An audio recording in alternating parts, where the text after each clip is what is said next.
This sleek, state-of-the-art submarine named Ran was sent to explore the depths of Antarctica. But as soon as it discovered something, it mysteriously disappeared. So, what happened? It all started when scientists wanted to explore one of the most remote and mysterious places on Earth, the Dodson Ice Shelf in West Antarctica. This ice shelf, silent giant, stretches 30 miles wide. That's almost the length of New York City. It stands between two icy promontories, the Martin and Bear Peninsulas, and it hides an entire world of geological mysteries. If you think that Antarctica is nothing but a desert of super thick snow and ice, you're wrong. There are entire landscapes hidden deep down there. The underside of the Dodson Ice Shelf is a rugged, dynamic terrain shaped by the slow, relentless forces of nature. There are towering ice formations, deep troughs, and bizarre structures stretching for hundreds of feet. Scientists are super curious about it, but as you can imagine, this landscape isn't easy to explore at all. To find out more, we have to scan the area with satellites or try drilling through the snow, trying to collect the big picture, piece by piece. But these methods only gave us vague hints. The real breakthrough happened when scientists came up with the idea to let the submarines explore it. Autonomous submersibles could swoop deep into the icy waters beneath the Dodson Ice Shelf and tell us what's up down there. These robotic explorers have fantastic advanced sonar systems. It's that thing that bats or dolphins do. They can use sound to see the world. Basically, they send out sound waves underwater, and when those waves hit something like the ice shelf above or the seafloor below, they bounce back to the system. Animals feel how long it took for the sound waves to return and how they changed. And this helped them understand what's located where. For example, clicks that dolphins send out tell them where the fish are. We copied this crazy evolutionary trick and adapted it to our underwater exploration. Only our version is much cooler, with a higher level of precision, so we created detailed maps of the environment. The Ran submarine was one of those robotic explorers. It was named after the Norse deity of the sea. Ran had been meticulously programmed to navigate a treacherous landscape of Antarctica. But even with all this training, its journey led to an unexpected and eerie end. In 2019, Ran was sent to explore the depths beneath the Dodson Ice Shelf. It was a hero, the first one to go on a mission like this. The team said it was like seeing the other side of the moon. For 27 straight days, it worked tirelessly. It traveled over 620 miles beneath the thick ice. That's like a journey from Paris to Berlin. Ran went further and deeper than anyone could have imagined. At one point, it reached over 10 miles into the glacier's belly, and what it discovered down there was astonishing. Scientists thought there would be some smooth, uniform ice surfaces, but Ran revealed an underside marked by huge cracks, ridges.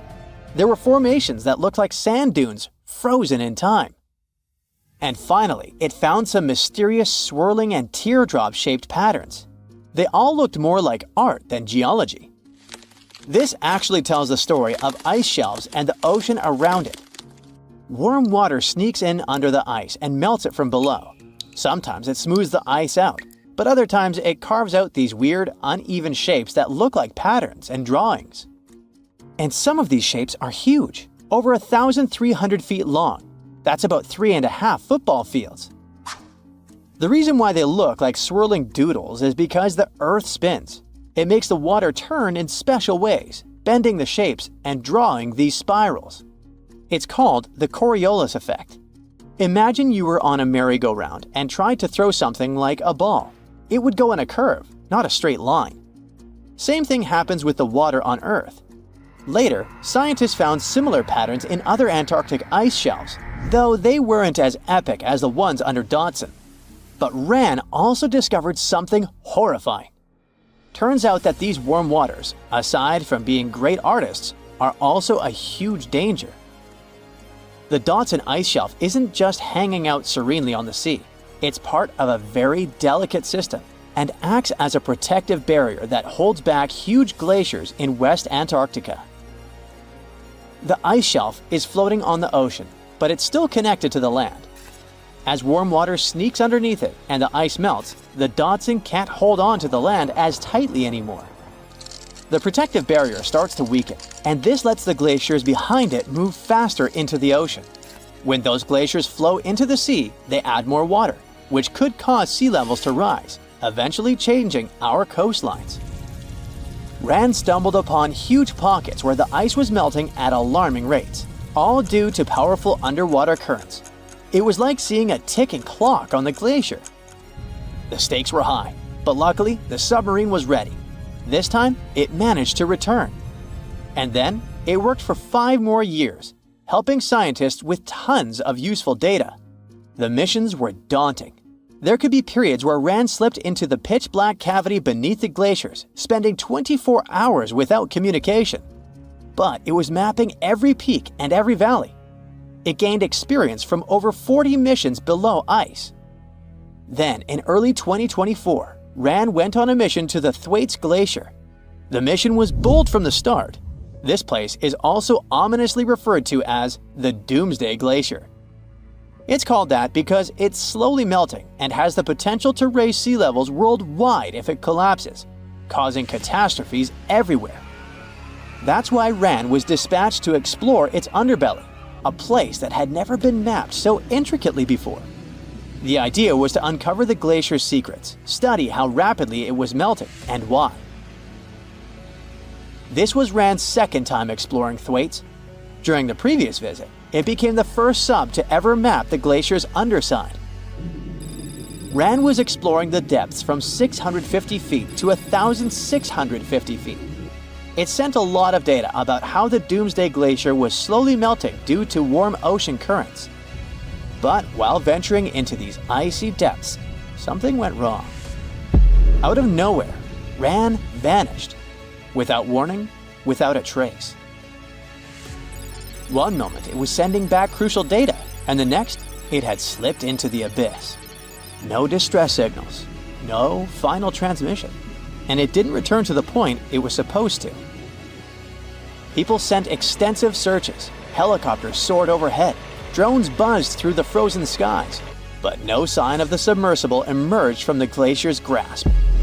After a while, Rand's batteries would certainly run away, so at this point, it had definitely been swallowed by the abyss beneath 1,500 feet of ice. That was a huge and sad loss for the scientific team. The scientists at the University of Gothenburg are now looking to replace Rand and continue their important research under Thwaites. To this day, scientists have no idea what happened to it. Some say it may have been trapped in the ice. Others believe it was pulled away by an unseen current.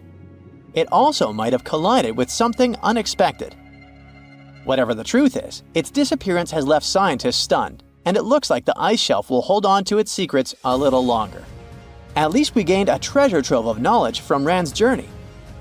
Scientists keep exploring Antarctica, looking for history that hides under the snow. For example, they discovered that around 90 million years ago, a lush temperate rainforest thrived near the South Pole. They revealed an ancient world far warmer than they ever imagined. Deep in Antarctica, they unearthed fossilized roots, pollen, and spores preserved in the soil. All this shows that there was a swampy rainforest that flourished despite months of polar darkness. All these discoveries changed our understanding of Earth's climate, both in the past and the future. Most of the ocean is still shrouded in mystery, whether we're talking about dark corners or creatures that are hiding in the depths. But sometimes it gives us a peek into scary things it hides in its cold, dark depths. Like when you hear on the news that there are some deep-sea creatures washed ashore after a powerful storm once again. Some just look weird, while others are real monsters that live at depths of more than 3,300 feet. The coldest and deepest parts of the ocean have created one specific phenomenon called gigantism. So, sea spiders, squids, worms, and many other animals, mostly invertebrates, or creatures without backbones, they're all way bigger and scarier than the versions we see in the more shallow areas. In the Pacific depths, you can see a sea sponge as large as a minivan. Or what about the colossal squid that lives in subantarctic waters and is nearly 14 times longer than the arrow squid, a type that mostly lives in New Zealand? Researchers found many of these underwater monsters in the abyssal zone of the ocean. Back in 2021, the researchers showed images of the giant phantom jelly. It was at a depth of 3,200 feet. Its tentacles were 33 feet long. Wow, I wouldn't like to face that one on the beach. It probably eats only small fish and plankton, but it can swim to depths of more than 21,900 feet. And down there, this giant jelly doesn't have enough food. How does it survive then? Scientists haven't figured it out yet. And there are even more questions related to the giant squid, the biggest one ever found. This monster is 43 feet long, with a weight of nearly a ton. Imagine if those tentacles would grab your car, or something like that. They would smash it like it was a toy. There's no light in the abyssal zone. Sun rays just can't penetrate that deep. So there's no algae or underwater plants there. Local animals mostly eat snow. Marine snow is not like the regular one you build a snowman with. It consists of any small flakes or remains that fall from the surface of the ocean. Maybe even some leftovers that animals up there couldn't eat. So it's not much. But apparently, it's enough for very large creatures that hide deep down there, like giant squids. Squids that generally live at such depths don't bother going after their prey. They just wait until the poor animal swims right up to their long tentacles and falls into a trap. It may not be the best method ever, because not many animals will even swim into these dark, cold parts. But it's the method that saves energy. A giant squid eats only 1 ounce of fish daily, which is approximately 45 calories. That's nearly 50 times fewer calories than an average person should eat per day. So when a squid gets 1 fish, it saves it for a couple of days. I hope giant squids won't get the idea to go to the surface and look for food when there's not enough of it in the abyssal zone. And I hope even more that giant Greenland sharks won't get that same idea. You can find them at depths of up to 7,200 feet. They're twice as slow as we usually walk. They swim at a speed of 1.12 feet per second. Their slowness is part of the energy-saving mechanism that creatures down there need to survive. But they can speed up in the form of short bursts when they need to catch prey. But they kinda change their diet from predator to scavenger, considering their environment. There will be more leftovers falling from the surface than animals to go after. Greenland sharks grow just 0.4 inches per year, and they're mostly 20 feet long, which means they live for a very long time, sometimes up to 400 years. They also have a slow metabolism, and that's one of the main factors for their long life, too. Greenland sharks like to spend their time in cold waters. They're adapted to that, since their tissues have specific chemical compounds that prevent the forming of ice crystals all over their body. That means they have some sort of natural antifreeze. So what makes them so big? Scientists are still not sure, but some theories try to explain it. There's this thing called Kleiber's rule that says bigger animals tend to be more efficient. Just take a small fish and compare it to a whale with a mass hundreds of times bigger. The whale has a greater metabolism. It conserves energy more efficiently and loses less of it to the surroundings through heat. Moving on, bigger animals can ingest bigger prey. They're more likely to go through tough issues in their environment or defend themselves from predators going after them. Also, the body gets bigger when temperatures are lower. The Greenland shark is a perfect example. So are giant sea spiders. Sea spiders are generally common, and you find some very small ones at 0.04 inches. But in deeper parts of the Antarctic, they become 3-foot-long giants. They grow so big because the cold water has more oxygen. That way, more of it diffuses into the animal's body, and that allows it to grow bigger. Yeah, both as a creature and a nightmare.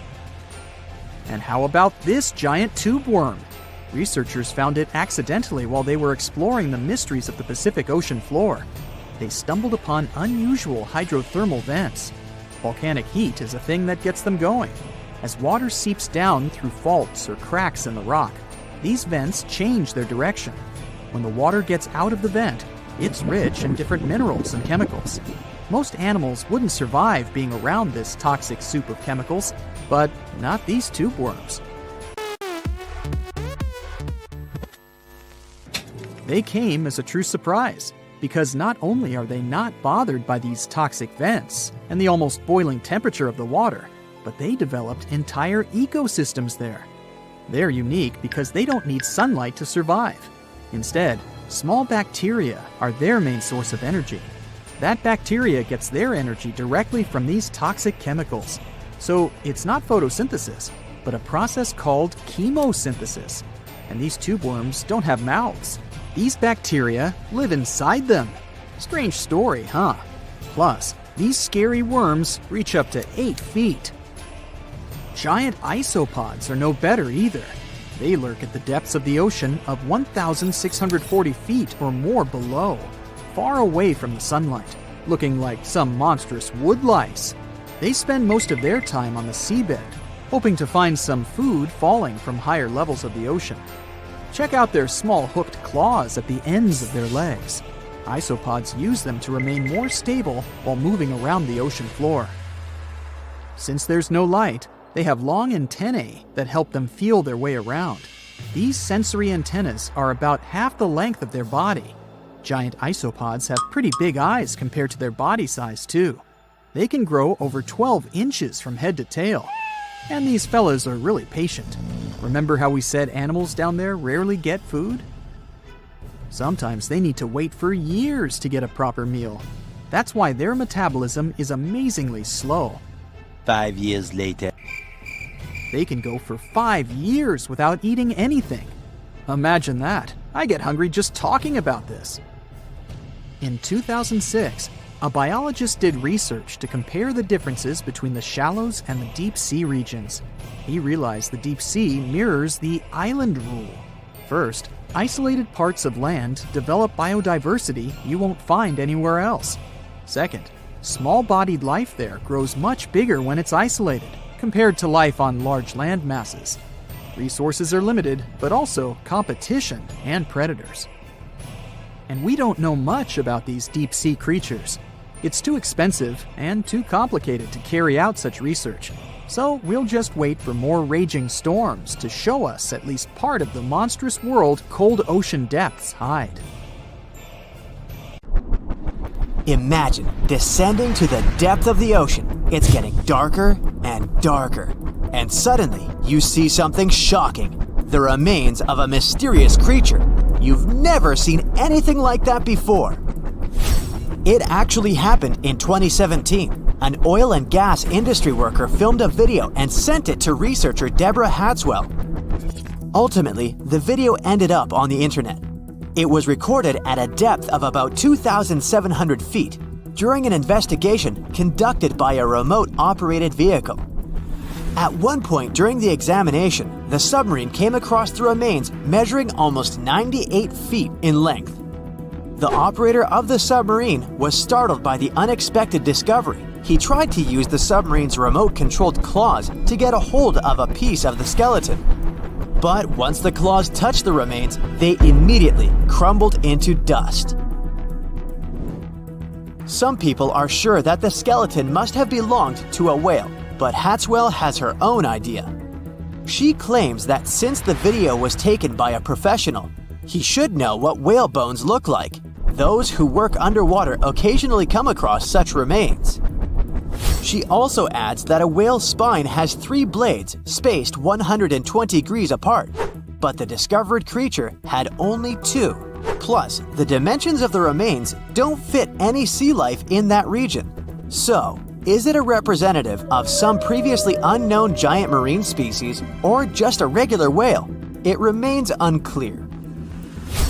According to scientists, there are several reasons why marine animals can grow incredibly massive. First of all, they live in the ocean, which means their playground is big enough.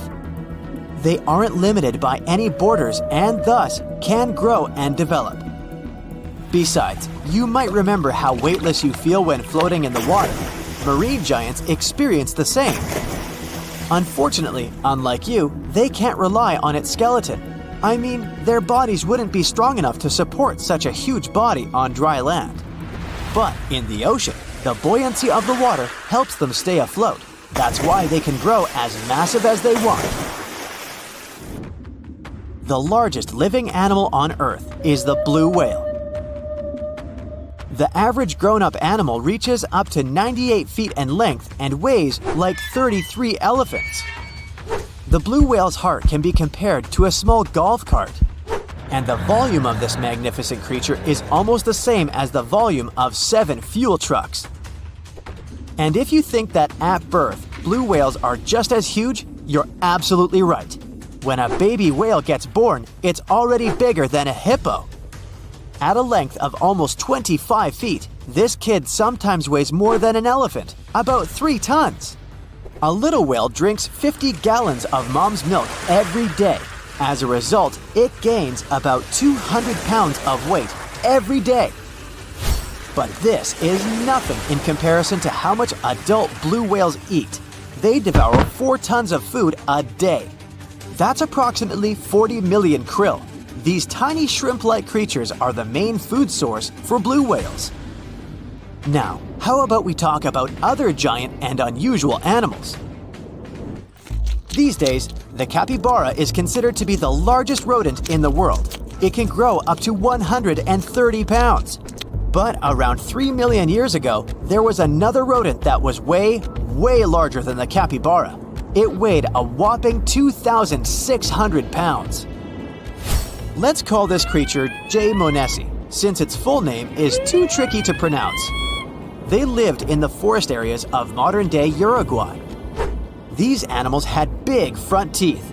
Scientists think they could use them in the same way elephants use their tusks, for getting food and defending themselves from predators. As for the animal's molars, they were small and too weak to chew tough food. At the same time, the J. monesi had a strong bite, 3 times more powerful than that of a tiger. More than 30 million years ago, a hornless rhino was roaming Earth. This giant weighed more than 4 grown-up modern elephants, about 30 tons. Even though it reached a height of 18 feet, the animal had a small skull. But its long limbs allowed it to eat branches and leaves off pretty tall trees. Even without the horns modern-day rhinos can boast, their prehistoric relatives had something unusual. It was teeth. Out of 2 pairs of incisors, the lower one pointed forward and the upper one leaned downward. Experts think this could help the creature hold branches in its mouth more steadily while eating them. This prehistoric rhino is still the largest known land mammal to ever exist. The Argentinosaurus is considered to be one of the largest dinosaurs to have ever roamed the surface of the planet. This creature was discovered in 1987 in Argentina, hence the name. The length of this colossal herbivore that lived around 90 to 100 million years ago could be as long as 3 school buses. These dinos were pretty slow. Their top speed was around 5 miles per hour, which is the speed of a very slow taxiing Boeing 747. But no wonder they didn't rush. Imagine carrying such a huge weight every day. Scientists haven't figured out yet how these enormous animals held their necks vertically or horizontally. The problem is that in a vertical position, the Argentinosaurus's heart would have experienced enormous pressure. After all, it would have had to pump an impressive amount of blood, 40 feet into the air, and repeat it 60 times every minute. The green anaconda is one of the largest snakes on the planet, considering its length to weight ratio. The average specimen might not be the world's longest, but the snake's enormous girth makes it twice as heavy as other huge reptiles. This creature is rather clumsy on land, but sleek and fast in the water. It can also lay in wait for hours while almost totally submerged. The saltwater crocodile can grow up to 23 feet in length. It's the most massive modern reptile. The largest males can weigh as much as a small hippo. Females are usually twice smaller. These super predators have the most powerful bite among reptiles. They hunt by hiding near rivers and waiting for animals to come to drink water. They also don't hesitate to strike people. The largest living organism on dry land might be a particular honey fungus which grows in the Blue Mountains in Oregon. It spreads over an area equal to 1,700 soccer fields, and although it may sound incredible, the fungus can be from 2,400 to 8,650 years old. The only part of this huge thing you can accidentally spot is small brownish mushrooms on the ground. But even if you take a usual mushroom, what you see is only 10% of the whole deal. The biggest part is hidden from your eyes underground. But while ordinary mushrooms feed on plants and fallen leaves, the honey fungus is much more dangerous. It's very harmful to the trees growing nearby. The fungus attaches itself to tree roots and feeds off of them. Unfortunately, this process damages trees, slowly and irreversibly. And if you have doubts about whether this fungus colony can be considered an individual organism, don't worry, it passes the test. It perfectly fits the definition because the fungus consists of genetically identical cells which communicate, coordinate themselves, and share a common purpose. According to rough estimates, the weight of the Oregonian humongous fungus may reach 441 tons. That's much heavier than the blue whale. But even if some animal isn't the largest in the world, it doesn't mean it can't surprise you. For example, a 1-inch long subtropical shrimp disorients its prey with a sonic boom. As loud as a sonic boom once produced by the supersonic plane Concorde. This sound stuns the prey, and the shrimp can catch it without too much effort. It was one of the biggest creatures ever to roam the earth. It was longer than your average school bus and could easily weigh more than 10 elephants combined. But where did it live? How did it end up having this size? And most importantly, why is it extinct nowadays? Let's find out. The Megalodon was the largest predator ever known in our planet's history. In terms of its location, the Megalodon lived practically in all waters on our globe, except near the poles. The reason why there were no Megalodon teeth found in Antarctica is probably that the gigantic creature adapted to only warm tropical and subtropical waters. The younger ones liked to keep to the shores, while full-grown adults preferred coastal areas, but they could easily move into the open ocean as well. How do we know the Megalodon was so widely spread? We can only presume, based on the fact that they discovered the most northern fossils off the coast of Denmark and the most southern in New Zealand. The discussion of how the Megalodon got this size is still open in the scientific community. They recently found out that not all the specimens from this fascinating species reach the same huge size. This has to do with a little something called the Bergmann's Rule, which says that the temperature of the surrounding environment affects the animal's body size because they either need to conserve or shed heat. The megalodons that reach cooler waters probably needed more body weight to make sure they survived in low temperatures. On the contrary, those living in warmer waters had to be smaller to avoid burning up. But what did this enormous fish look like? Most modern depictions show the megalodon resembling an enormous great white shark. But well, it seems it may not necessarily be correct. The megalodon likely had a much shorter nose and a flatter jaw that looked almost squashed when compared with a great white shark. It also seems to have something in common with the modern blue shark, extra long pectoral fins. They needed these to support their weight and size while navigating the planet's waters. Lastly, the lady megalodons, seem to have been about twice as large as the gentlemen. As for their offspring, even a small megalodon was enormous, at least 6.5 feet from nose to tail. How do we know that?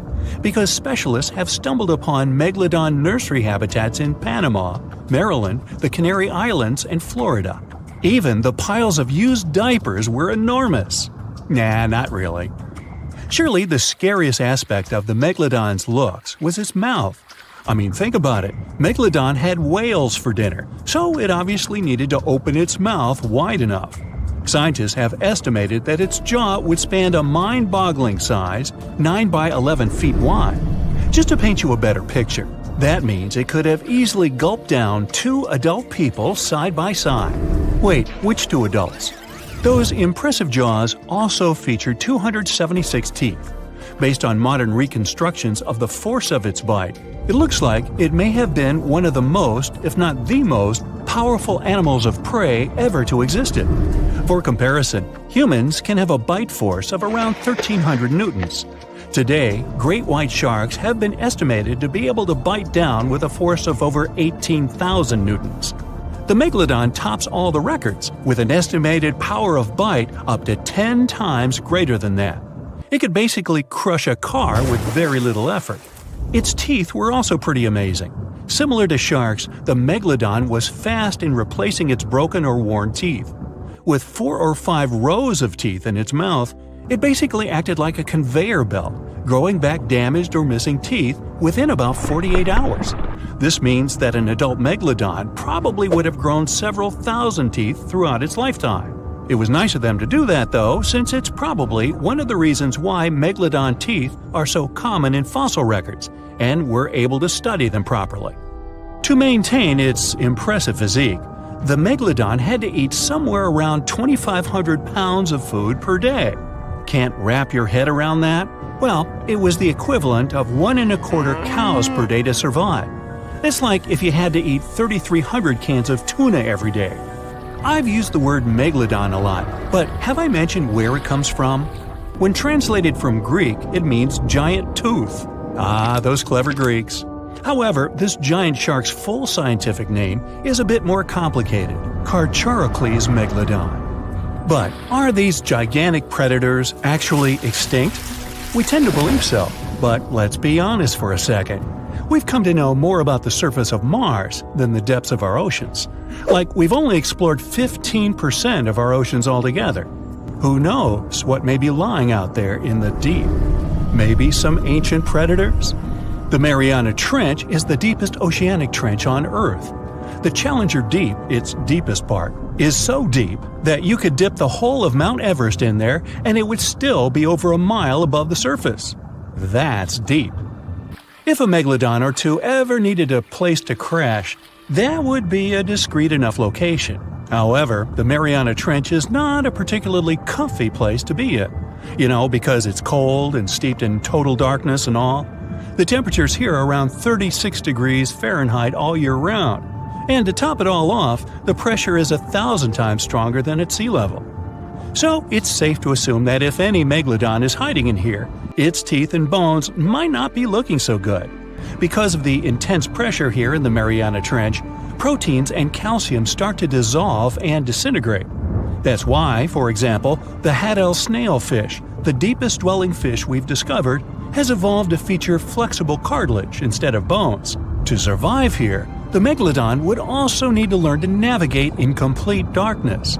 That means it would have to either become luminescent or evolve to grow massive eyes like the giant squid. While it may sound like an intriguing and good idea for a movie script, most scientists don't think it's possible. Why? Well, most of them say it's because of the Megalodon's size. Most foods that Megalodons like to eat live in shallow ocean areas and not in the deep, deep sea. Specialists believe that if these animals were actually still roaming our waters, there's no way we wouldn't know about it. They would need to come up for dinner every now and then, right? Their food is also the most likely cause of why the Megalodon is not alive anymore. While some specialists believe the Megalodon became extinct because of a drop in the ocean water temperature, most scientists suggested that the shifting food chain dynamics may have been more to blame. Why? Because at some point, there was less and less of its primary food source, baleen whales, and at the same time, the numbers of its natural competitors, like smaller predatory sharks like the great white shark and whales, increased. The Megalodon did live on this planet a lot more than we did, and way back when we didn't even exist yet. They were here for nearly 70 times longer than we, modern humans, have, inhabiting the oceans for around 20 million years. Homo sapiens appeared around 300,000 years ago. The Megalodon managed to survive for so long mostly because of its unbeatable size. I mean, they can make a meal out of almost everything in the sea at the time. We may think about both of them as prehistoric creatures, but the Megalodons and the dinosaurs never coexisted on Earth. The dinosaurs probably died out about 66 million years ago. Megalodons seem to have appeared a bit later. That's because the oldest Megalodon fossils we have yet discovered are from the Miocene epoch, which began 23 million years ago. So long, Meg! Now prepare yourself for some weird stuff. We're going to dive into the fascinating world of sea cucumbers, the squishy detritivores that are nature's very own recyclers. These exotic marine creatures might not be everyone's first choice for a pet, but trust me, they've got some unique talents that are worth talking about.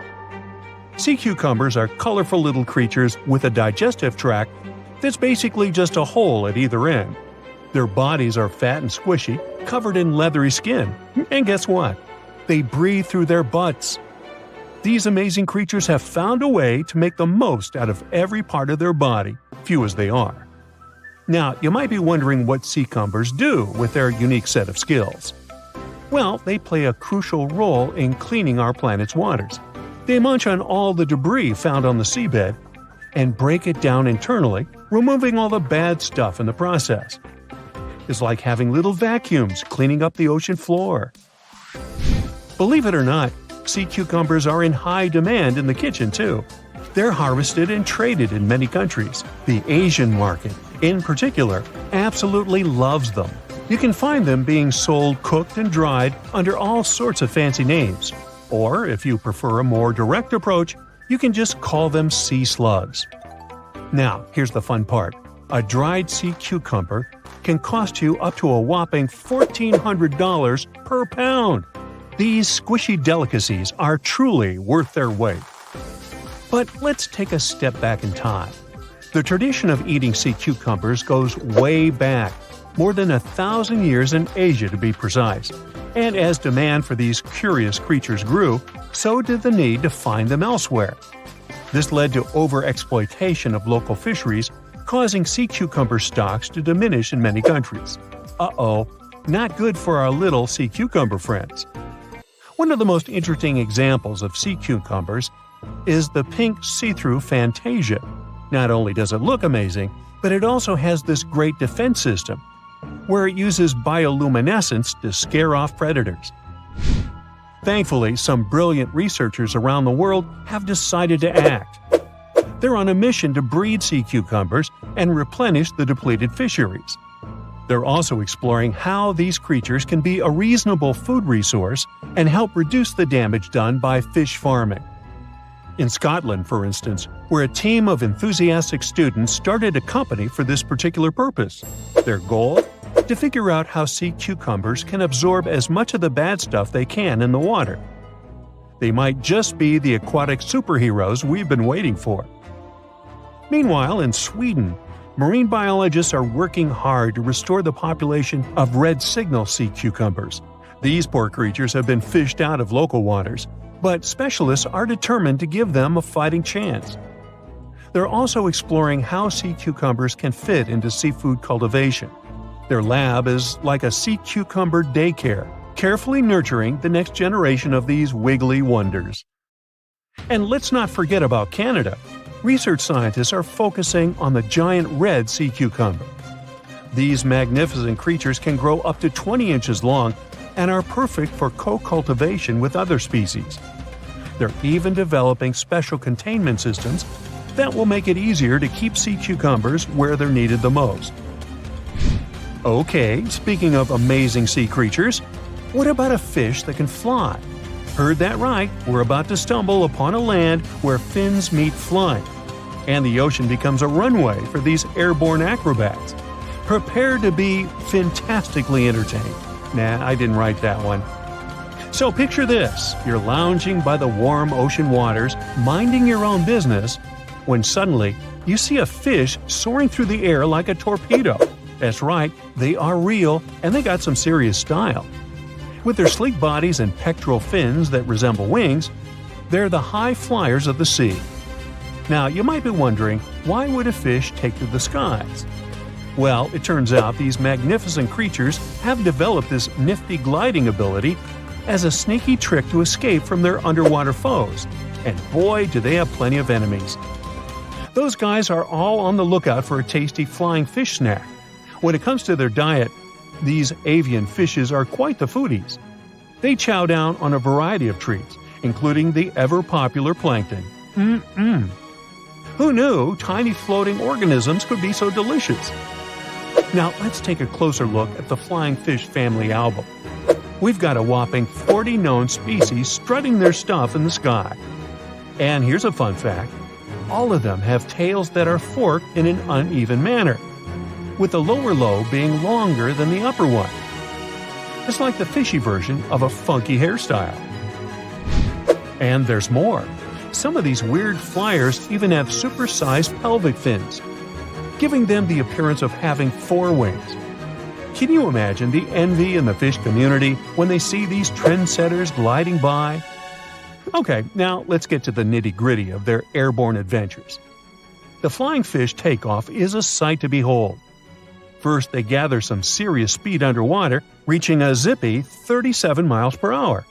That's faster than some highway speed limits. Then, like a rocket ready for blastoff, they angle themselves upward and break the ocean surface, ready to take flight. But they don't stop there.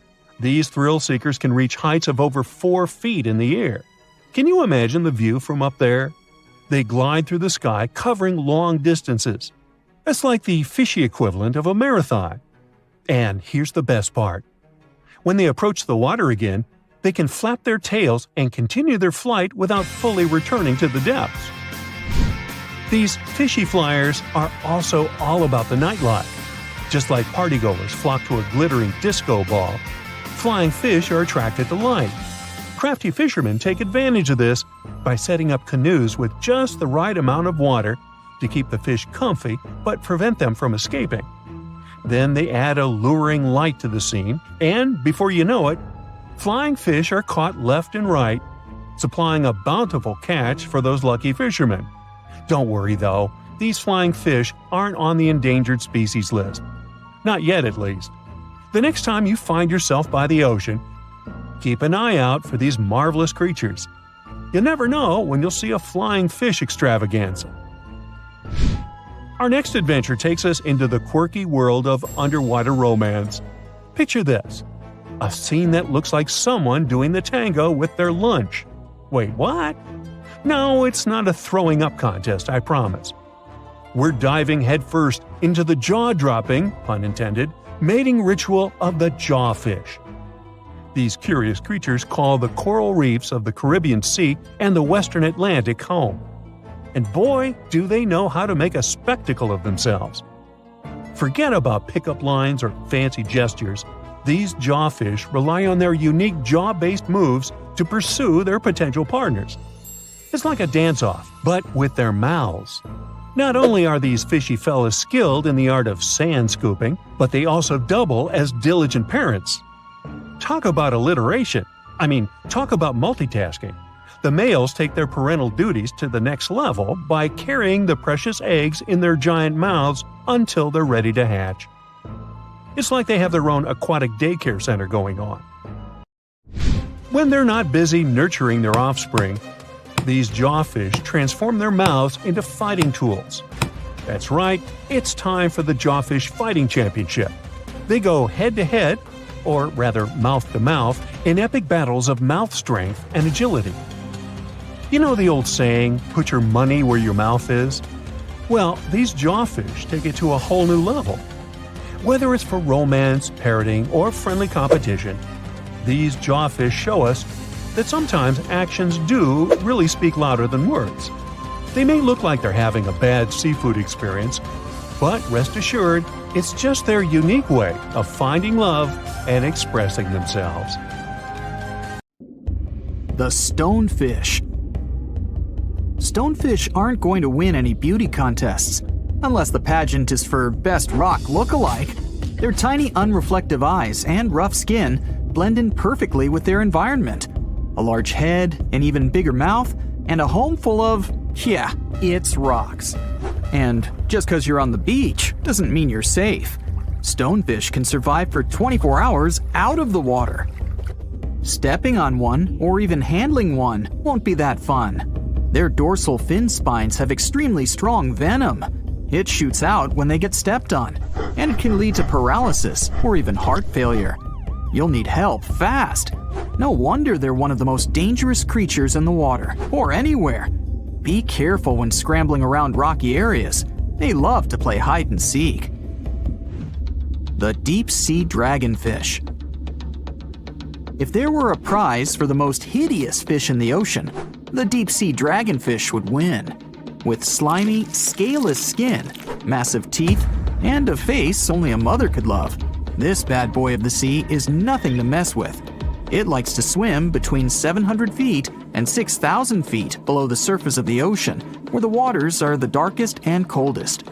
Along with some other creatures on this list, the deep-sea dragonfish relies on its bioluminescent body parts to catch prey. It also uses its hanging appendage, which boasts a little red light on the end, coming out from its lower jaw. Many fish mistake this little light for prey, luring them right into the jaws of the deep-sea dragonfish. Very clever dragonfish, very clever indeed. The fangtooth. The Mariana Trench is an underwater trench with a depth of 35,000 feet, nearly 7 miles below the ocean surface. Let that sink in. While scientists know the Mariana Trench exists, it's one of the least explored places on Earth. It's also the deepest area of Earth's oceans. And although many creatures down there probably haven't even been seen by humans yet, scientists have had the creepy pleasure of getting to know the fangtooth. The fangtooth fish shamelessly lives up to its name. Just look at that thing. The fangtooth is carnivorous and feeds on just about anything it can find that gets caught in its sharp-toothed mouth. These fish rely on their contact chemoreception to find prey. In other words, they can sense chemical residue that comes off of other living organisms in the deep sea. This is because they don't have any light-producing cells on their bodies, unlike many other deep-sea fish. On top of all that, it's pretty dark down there, so whatever crosses their path, they chomp on. While these guys look pretty scary, they're not a threat to humans. They only grow about 7 inches long. Even so, I wouldn't want to run into one of these things during a relaxing swim in the ocean. The Dunkleosteus. Strangely enough, this prehistoric fish, known as the T-Rex of the seas, had no teeth. Those were replaced with bony plates that allowed it to have the strongest bite among other monsters of its size. The goblin shark. If you thought the movies about sharks were scary, this next deep-sea creature will make you swear off going for dips in the ocean forever. However, it lives 3,000 feet underwater, so you'll never likely see it face to face. The goblin shark looks like a cross between a shark and a creature from your worst nightmare.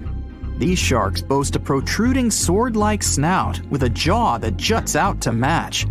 Unlike other sharks that have more of a gray hue, this creepy thing looks not so pretty and pink. Aside from their scary demeanor, what do scientists really know about the goblin shark? Well, not much, except that they can grow up to 18 feet in length. Looks like there's still a lot to learn about these guys, if you dare to. By the way, did you know that sharks don't sleep? Many species have to keep water moving over their gills to get oxygen, so they can't fall into a deep sleep like we do. That's why they stay half awake during rest. Typically, sharks don't even close their eyes. The cookie cutter shark. This shark is a living horror, with lower teeth being big and sharp, while the upper ones are much smaller. When its teeth fall off, the shark eats them to maintain calcium levels. Pretty smart solution for a shark. The frilled shark. Studying the frilled shark is like looking through a portal back to prehistoric times. That's because scientists think that these eel-like sharks haven't changed much since their oldest ancestors roamed the deep sea waters, so they're sometimes referred to as living fossils. These sharks' mouths are filled with a terrifying 25 rows of backward-facing sharp teeth, 300 in total. They're designed to grasp prey and hold them tight so they can't get away, according to early studies of the shark conducted in 1884 and published in the Bulletin of the Essex Institute. Luckily for swimmers, the frilled sharks live between 390 feet and 4,200 feet below the ocean's surface, so they'll probably never run into them. Probably. This is probably the worst nightmare of any dentist. The Northern Stargazer. Take a look at this cutie. The Northern Stargazer is definitely not something you'd wish to see on the ocean floor. This horrid creature hides its body under the sand, leaving its face above to wait for prey. The Tasseled Wobbegong. Here's another carpet shark on our list. It lies low on the bottom of the sea and patiently waits for its prey to come by. The Australian Ghost Shark. The Australian ghost shark isn't really even a shark, but a very bony fish. It's also a living fossil. It hasn't changed within the last 400 million years. Believe it or not, sharks and humans have a common ancestor that lived around 440 million years ago. Even though we both evolved in our own way, there are still some signs of that connection. For example, the genome of an elephant shark is very similar to humans. The Leopleurodon. This list of terrifying creatures would be incomplete without mentioning the terrifying and prehistoric Leopleurodon. This carnivorous marine reptile existed during the Colovian stage of the Middle Jurassic era and ruled the waters at 9 feet in length. Scientists believe Leopleurodon thrived in this deep-sea trench because of its ability to swim long distances and its 4 paddle-like limbs. While they probably weren't able to propel themselves toward prey like other animals of the area, they did manage to accelerate and attack very ruthlessly and efficiently. Additionally, they relied on their long snouts to smell prey, which leads scientists to believe they didn't rely on sight for hunting. This means they could have thrived in the dark Mariana Trench. Around 150 million years ago, Leopleurodon became extinct due to competition for prey against other thriving marine reptiles. And I think I speak for all of us when I say, thank goodness for that.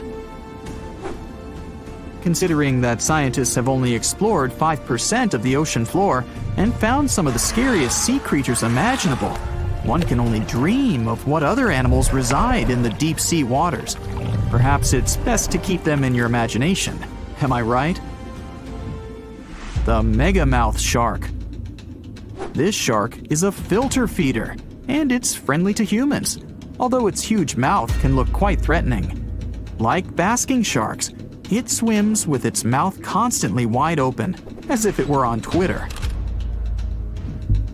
The gulper eel. This deep-sea eel has an easily distended belly that allows it to swallow prey twice its size in a single monstrous bite. They have very unusual jaw shapes and can reach about 2 to 3 feet in length. Do you see that large log near the ocean floor? Maybe it's part of an old ship. Treasure, gold, diamonds, I'm rich! Well, as you get closer, you notice something. It's swimming! It's not a shark or a dolphin, it's a saltwater crocodile! Now don't panic. If you bump into one of these reptiles in the sea, it's unlikely it'll think of you as food. Crocodiles have a special valve in their throat that stops them from drowning underwater, but that doesn't mean they can't bite. Usually, they're heading to a nearby island, and the quickest way there is to body surf. They can't really take the ferry, you know. Watching one from a distance should be okay. Just don't swim to shore right away. They love to ambush their lunch in shallow water. If there's one time I'd want to see a great white shark, it's when I'm diving with crocodiles. They'll gladly take a crocodile-sized nibble, given the right motivation. the largest and most ferocious predator to ever haunt the oceans. The Megalodon shark dominated the seas for centuries before becoming extinct millions of years ago. However, scientists managed to discover very few remnants of the giant shark. Everything we know about the great sea beast we've learned thanks to fossils of its giant teeth, which are just about the size of the average human hand. Scientists estimated the size of the prehistoric shark using calculations based on the measurement of the length of a megalodon tooth. On average, the size of a megalodon shark was 33 feet long. The largest of the species could reach up to 58 feet long. However, these megasharks may have been even bigger than we ever thought. At the Florida Museum of Natural History, a group of students examined 3D printed replicas of megalodon teeth to calculate the shark's size using the tooth length method. But something was off. Each student calculated a different size for the same shark, with their estimates ranging from 40 feet to 180 feet. A lead paleontologist took a look at the students' equations. He realized that the method they used to calculate megalodon sizes for decades isn't that accurate at all. So they invented a new method to calculate the megalodon size based on the width of the megalodon tooth instead of its length.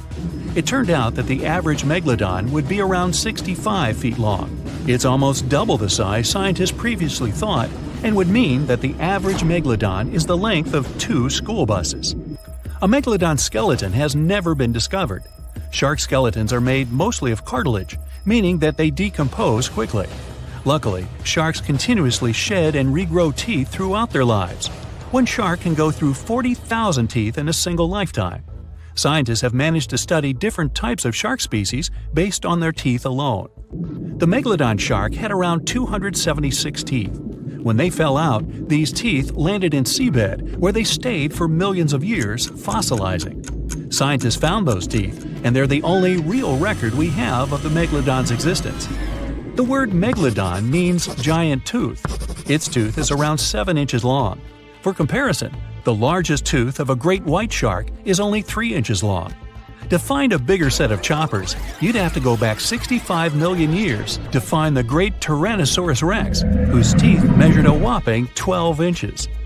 Megalodon teeth have been discovered all over the world.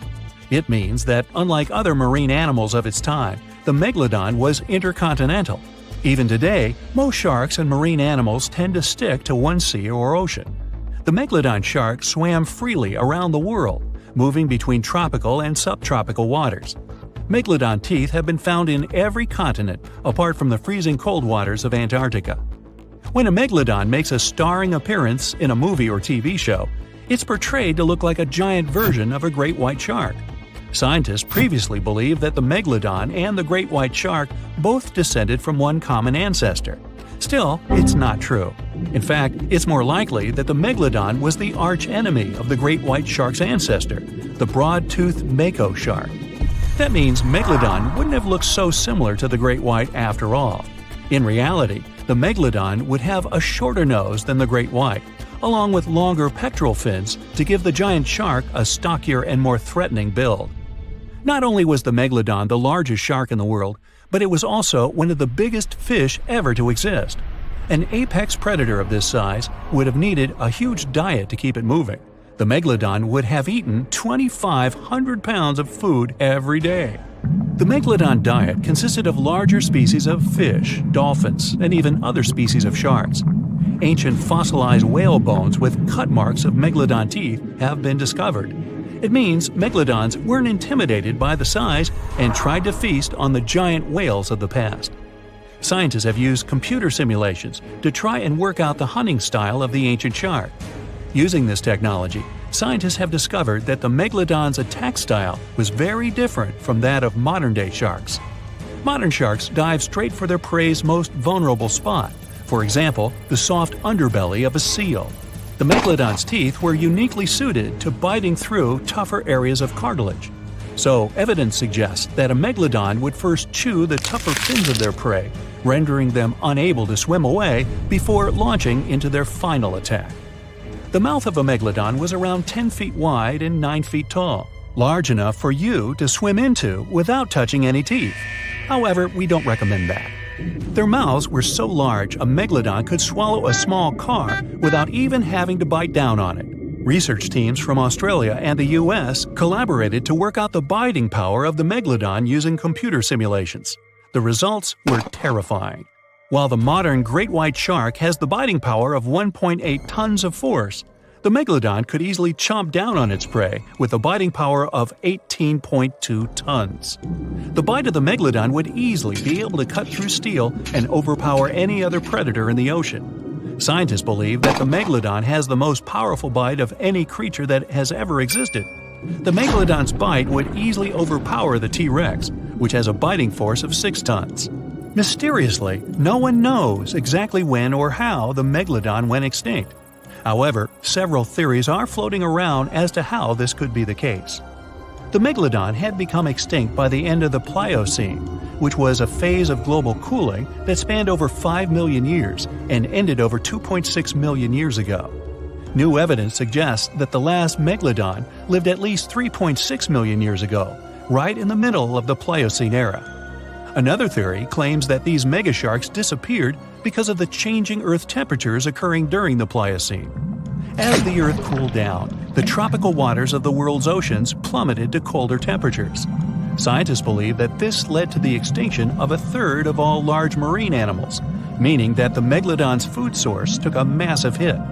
Without much prey left to hunt, the Megalodon inevitably went extinct. Megalodon sharks would give birth to their pups in waters close to the shore. The shallow coastal waters provided a perfect nursery for the newborn sharks, keeping them distant from the larger predators that lurked in the open waters. As ice formed around the Earth's poles and sea levels dropped, these pupping grounds were destroyed. The Megalodon pups would have had no choice but to swim in the deep ocean waters, making them more vulnerable to dangerous predators. A new theory suggests that the explosion of a star, called a supernova, could be responsible for the extinction of the Megalodon.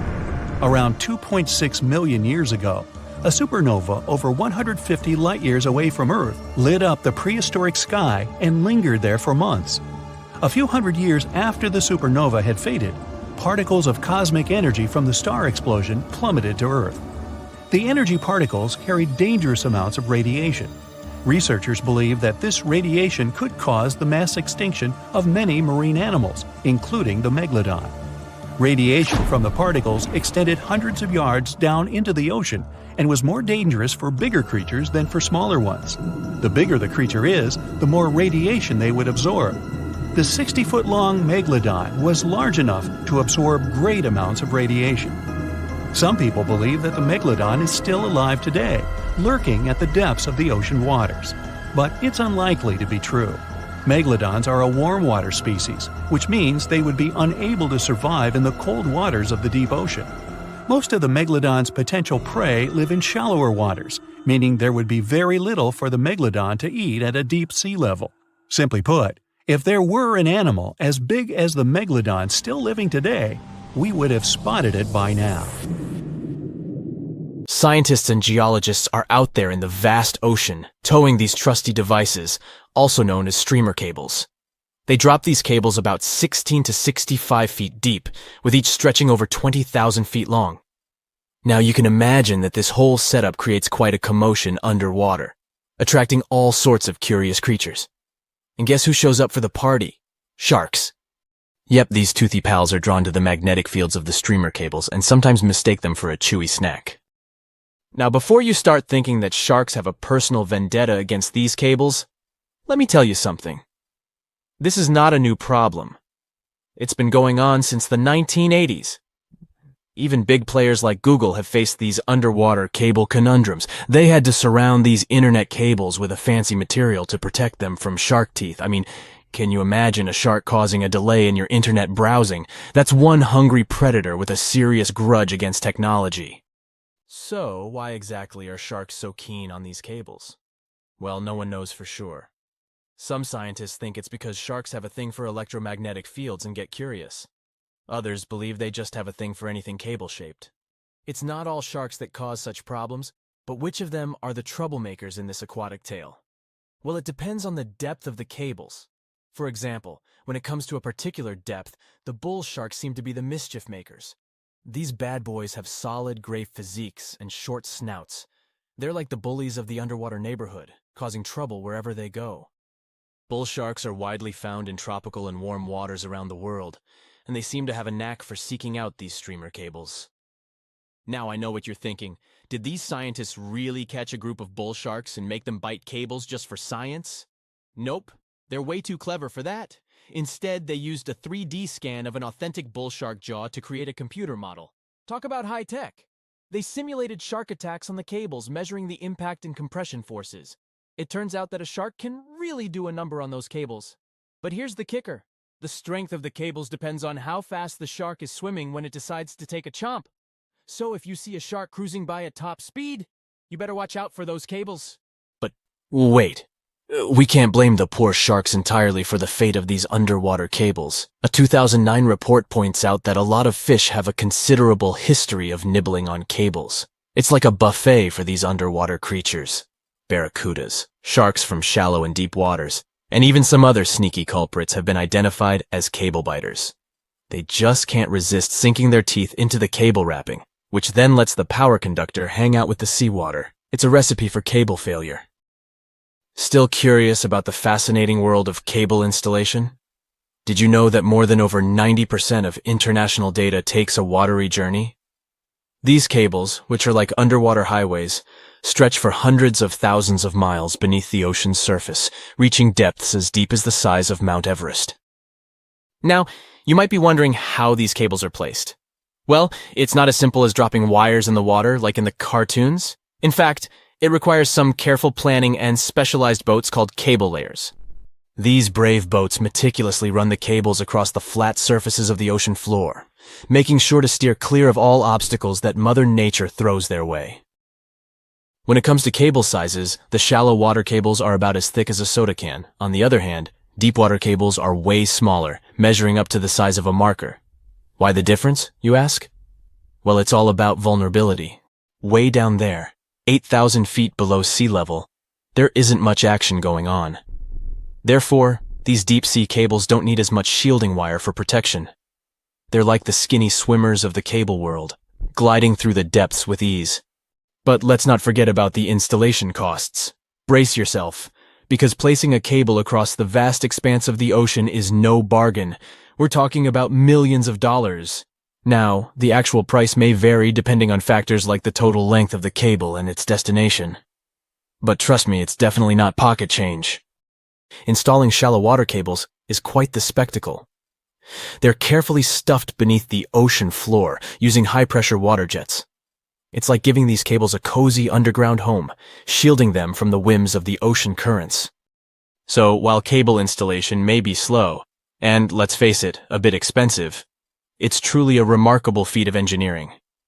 The underwater world is a complex and delicate ecosystem, and the cable layers take great care to ensure that their installations don't disrupt the marine life and habitats that call the ocean home. It's a balancing act between technological progress and oceanic conservation, and they're doing a pretty good job at it. Whenever you browse the internet, remember that your cat videos and funny memes might just be zipping through those submarine cables deep beneath the waves. But burying cables safely underwater isn't actually a modern idea, you know. Hold on tight because we're going on a time-traveling adventure back to the mid-19th century. Picture this. It's 1854, and something groundbreaking is about to happen. The installation of the very first transatlantic telegraph cable begins, linking the distant shores of Ireland and Newfoundland. Now, before you roll your eyes and say, "Old news, buddy," let's remember that this was a pretty big deal back then. Fast forward 4 years, and the moment of truth arrives. The first transmission is sent through the cable, carrying a message that goes something like this. Laws. White House received 5-minute signal. Coil signals too weak to relay. Try drive slow and regular. I have put intermediate pulley. Reply by coils. Okay. Maybe not the most exhilarating message ever sent. But hey, they were just getting started. Now, let's put ourselves in the shoes of those remarkable folks involved in this undersea endeavor. Imagine being the lead electrician of the Atlantic Telegraph Company, also known as White House, in the message. He must have been quite the electrician extraordinaire. To put things into perspective, while our cable pioneers were busy laying the groundwork for transatlantic communication, the world outside was bustling with activity. Charles Dickens, that literary genius, was still crafting his timeless novels. Meanwhile, A little settlement named Dallas was officially incorporated in the vast state of Texas. It's pretty incredible to think about how far we've come since then, with our high-speed internet and seamless global communication. Could you really take down the internet by simply going underwater with a pair of wire cutters? Well, technically, yes. You'll need to be all geared up, wearing your snazzy scuba suit and holding a pair of trusty wire cutters. You can also add a mischievous grin on your face just to create the right ambiance, don't you agree? Now, let's get serious. Cutting through those super important submarine communications cables is no easy task. They carry thousands of seriously dangerous volts. But here's the deal. Someone actually did it in Egypt back in 2013. A group of daring individuals wearing their sleek wetsuits and equipped with wire cutters decided to give it a go. Their target? The Southeast Asia Middle East West, Europe E4 cable. A whopping 500-mile lifeline that connects 3 continents. As soon as those mischievous cable cutters did their thing, chaos ensued. Internet speeds in Egypt took a nosedive, plummeting by a staggering 60%. Can you imagine the frustration of trying to load a cute puppy video and having to wait for ages? But hey, let's keep things lighthearted here. The internet, like a phoenix, rose from the ashes once the cable was repaired. Speeds were restored, and everyone could once again binge-watch their favorite shows and indulge in endless rounds of online gaming. Well, hey there. We dive back in time and into the oceans over 500 million years ago. Just, because we can. Whoa, watch out. It's not Megalodon or giant sea reptiles you need to look out for here. It's a bizarre, unearthly-looking creature called Anomalocaris. The name means unlike any other shrimp. And I think you'll agree, it looks like a nightmarish cross between a shrimp and a modern-day centipede. 2 tentacles protruding from its face, each lined with razor-sharp teeth. Oh yeah, and this thing was about the size of your leg. With a wave-like movement of the flaps on each side of its body, it was graceful for a terrifying creature. It was also more advanced than any other life on this planet at the time. Especially those huge eyes. You have only 1 lens in each of yours. This giant shrimp had 16,000. That's 4 times more than a common housefly. And you know how good their vision is. Good enough to dodge that swatter every time. All this allowed Annie to become one of the first animals on this planet to feed on others. Yep, here it is. Earth's first hunter. Its favorite meal? Trilobites. Hey, try a bite. Those are the ancient ancestors of crabs. Some of their fossils have marks on them in the same shape as the monster shrimp's mouthparts. Terrors of the past like this got to be so giant thanks to more oxygen in the atmosphere. A perfect example of this, Meganeuropsis. Imagine a dragonfly. Now make it as big as a cat, and with a wingspan longer than your arm. Megan, the monster-sized dragonfly, could easily grab other insects or even small animals, and she ruled the air with quick movements. Back then, there were still no large birds or other airborne enemies for this behemoth bug, so it was safe and free to grow as large as this planet would allow. Piranhas of the past were also jumbo-sized. Mega piranha was about 3 times the size of the river terrors we have today. Its bite force was about the same as a tiger's, and those striped kitties bite down 2 times harder than lions. That means it probably not only dined on other fish and any land creatures that, got too close to the water, but it could also easily crunch down on large turtles and other unlucky shelled creatures. And fun fact, modern-day piranhas bark like dogs when they're about to enter a confrontation. It actually sounds more like a frog's ribbit. But makes you wonder, what did this mega-sized ancient cousin sound like? A bear roaring? How about giant sea scorpions the size of your bed? Go back about 460 million years, and you'd see them swimming under you. And watch out for that tail. Scientists still don't know if these creatures could use it to inject venom like your standard land scorpion. But something tells me I wouldn't want that thing anywhere near me. Then there's this guy, Therizinosaurus.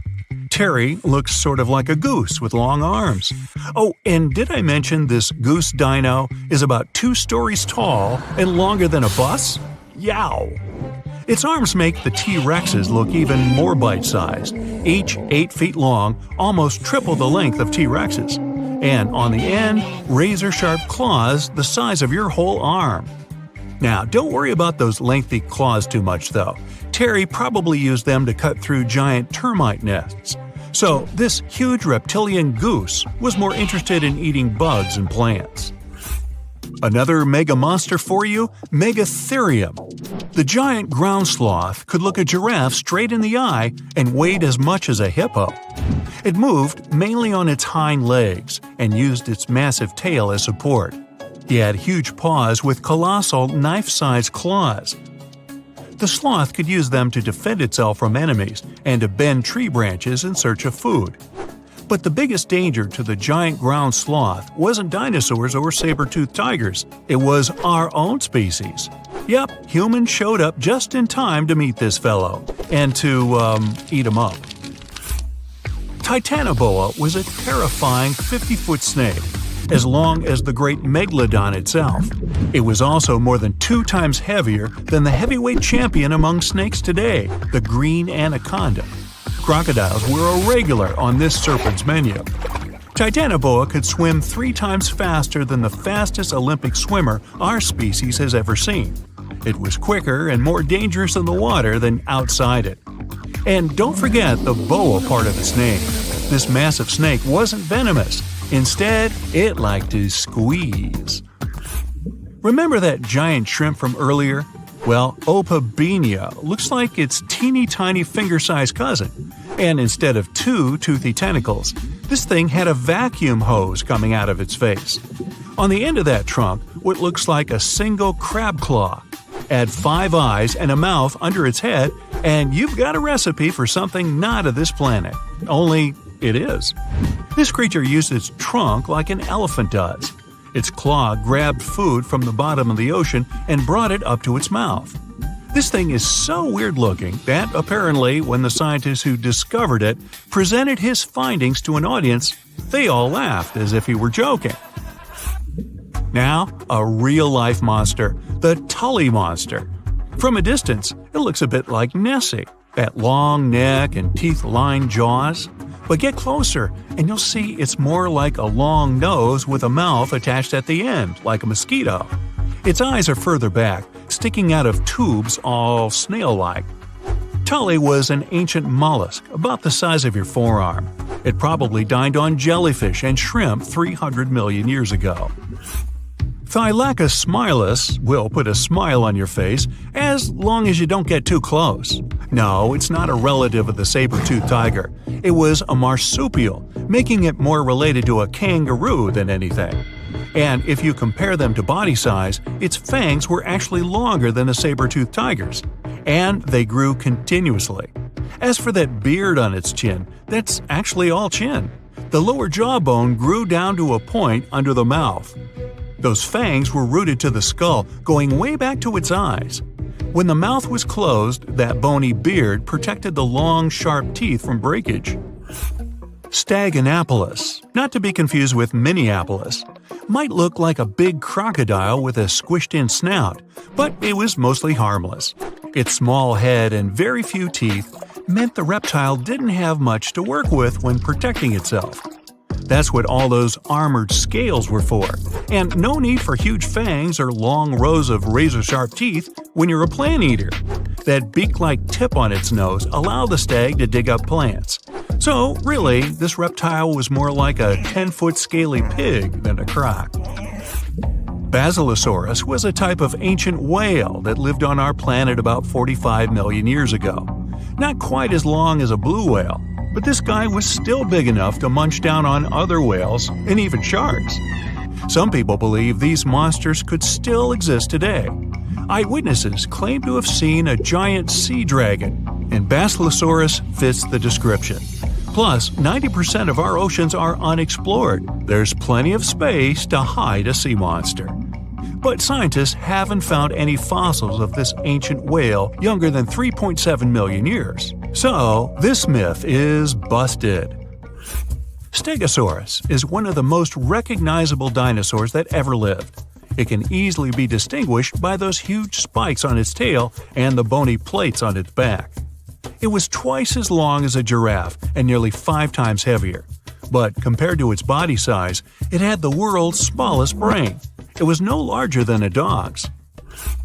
Pelagornis had the largest wingspan of any bird ever discovered. It was twice the size of the largest bird today, the wandering albatross. Such huge wings made it hard for the bird to take off. It could only do so by jumping off cliffs. And when it finally spread its wings, this giant could only go about 40 miles per hour. The fastest bird today can reach speeds 5 times that. There are plenty of fish in the sea. Some of them look totally like Nemo or Dory. Then there's the butterfly fish and fancy guppy, which is indeed really fancy. And then there's... what on earth is that? I would definitely not pay for a diving experience to see this guy. The anglerfish has the unofficial title of the ugliest animal in the world, but I wouldn't dare to break that news to it. There are more than 200 species of anglerfish currently swimming somewhere in the gloomy depths of the Atlantic and Antarctic Oceans, up to a mile below the surface. Some of them prefer different living conditions, the shallow tropical environments.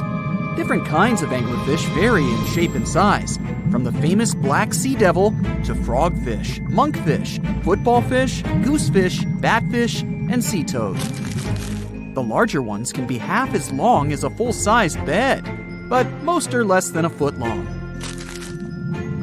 Since the choice of meals where these guys live isn't that huge, they had to come up with a unique hunting strategy.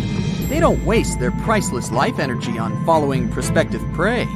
Instead, they use a piece of dorsal spine that sticks above their mouths like a fishing pole, hence the name of the fish. There's a sac of bioluminescent bacteria that glows brightly in the dark at the end of that rod. The light lures prey, and all the anglerfish has to do is wait, and then enjoy its lunch delivered right to its mouth. Their bodies are pliable and huge, so they can easily swallow prey twice their size. Deep-sea anglerfish eat whatever they can find. Species that live in more shallow water aren't picky either, and can eat anything from shrimp to snails and small fish. Only female anglerfish have the cool fishing rod feature though. So what about their males?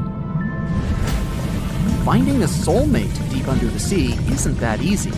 I mean, literally, there's no light down there.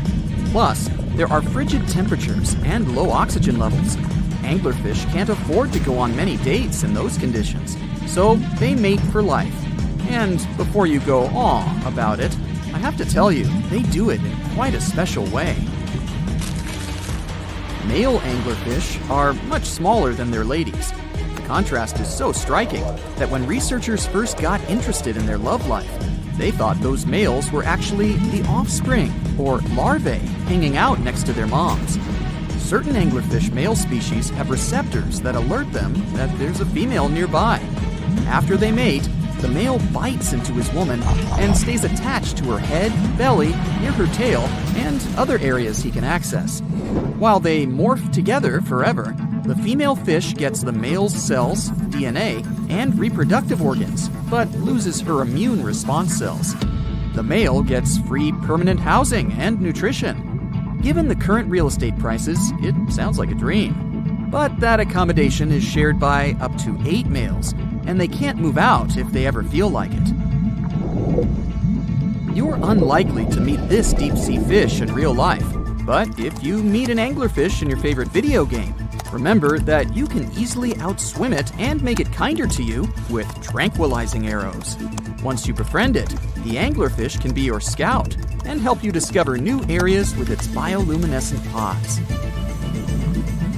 Back in the real world, down in the twilight zone of the ocean, about 650 to 3,300 feet down, the anglerfish isn't the only creature you're lucky you'll probably never meet.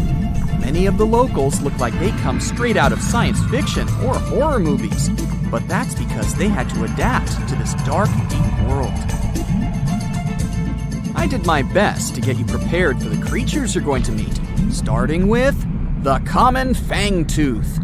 They spend most of their lives deep down, but at night, they move toward the surface to snack. These guys are more active than most other deep-sea dwellers. They don't wait for food to come their way, but actually follow it, and then get it with their long, hungry teeth. They don't have a built-in light bulb like the anglerfish, so they've developed a great sense of smell and use as much sunlight as they can get there in the depth to get around. Sometimes, even the shadow of a passing by prospective prey is enough for them to switch to action mode. And though they don't look too charming, they're completely harmless to humans if you ever run into one of these guys. Stoplight Loosejaw sounds like a great name for an alternative band, but it's actually another deep-sea resident with sneaky hunting habits. It has special light-producing photophores under each eye. They emit green and red light like a stoplight, hence the name of the fish. Unlike other fish, these guys hardly ever leave the twilight and midnight zones. Their lower jaw is a quarter of the total body length, and the stoplight keeps it open all the time, hoping to get some lunch. It looks like a ferocious predator, but mostly prefers zooplankton, with an occasional dessert of shrimp, krill, and fish. I'm sure you didn't expect to meet a hybrid of an eel and a bird, but here it is! The slender snipe eel has a beak, much like that of a bird, with curving tips. The beak is equipped with tiny hooked teeth that the eels use to catch the antennae of delicious shrimp. And it sure is slender, stretching up to 5 feet and weighing only a few ounces. Scientists don't know all of this guy's secrets, since it's pretty tricky to study in their natural habitat. But it looks like they only produce offspring once in a lifetime, and then pass away. Glass squids like to take it easy in life and literally go with the flow. They're filled with a solution which is lighter than water, so they don't have to make any effort to move around the deep sea looking for food and partners.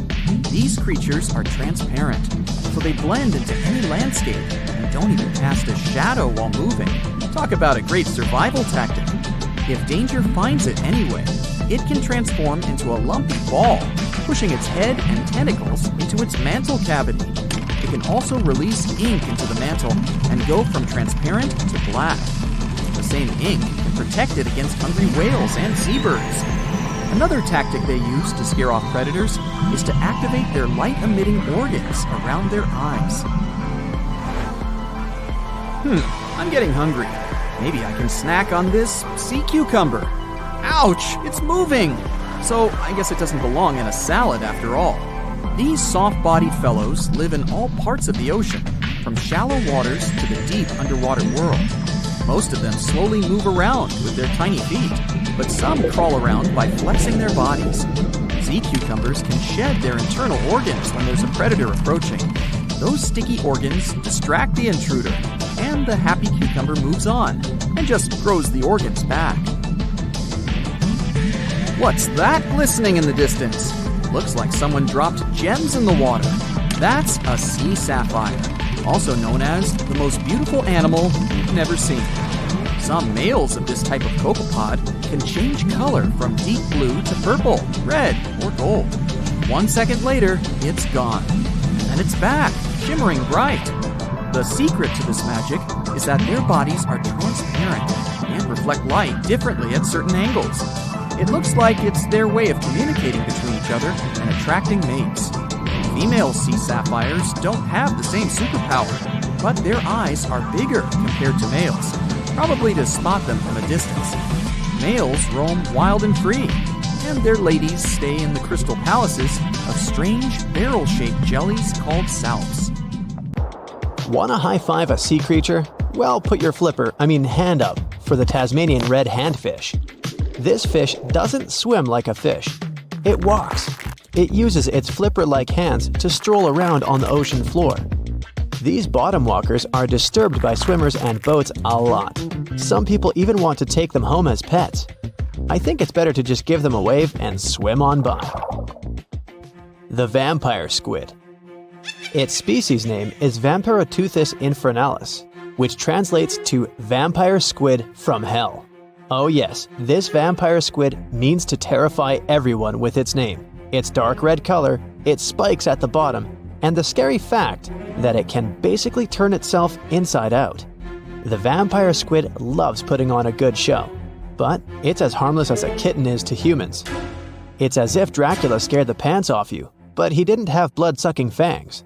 The vampire squid feeds on food particles from plants and animal matter floating near the ocean's surface. Since they're not predators, they need good defensive strategies, and their vampiric look is designed to ward off large creatures who want to eat them. Turning themselves inside out is a defensive mechanism since the spiky areas in the inner skin are more intimidating. They also shoot out a substance that does not have color, but is packed with bioluminescent particles to distract predators. The vaquita. Going out on a boat off the coast of Mexico sounds like the perfect vacation. The sun, the blue water, the most endangered sea creature. Wait, what? The vaquita isn't dangerous, but don't expect it to stick around to say hello or sign any autographs. It's incredibly shy. This little cow, that's what it means in Spanish, is one tiny sea mammal. With those black markings around its eyes, it looks more like a sea panda to me. Seeing one should make you feel very special. They're on the brink of extinction, mostly because they got caught by accident in fishing nets. It's estimated that there's only 10 left in the wild. The blue dragon. This little creature looks like something out of a kid's fantasy movie.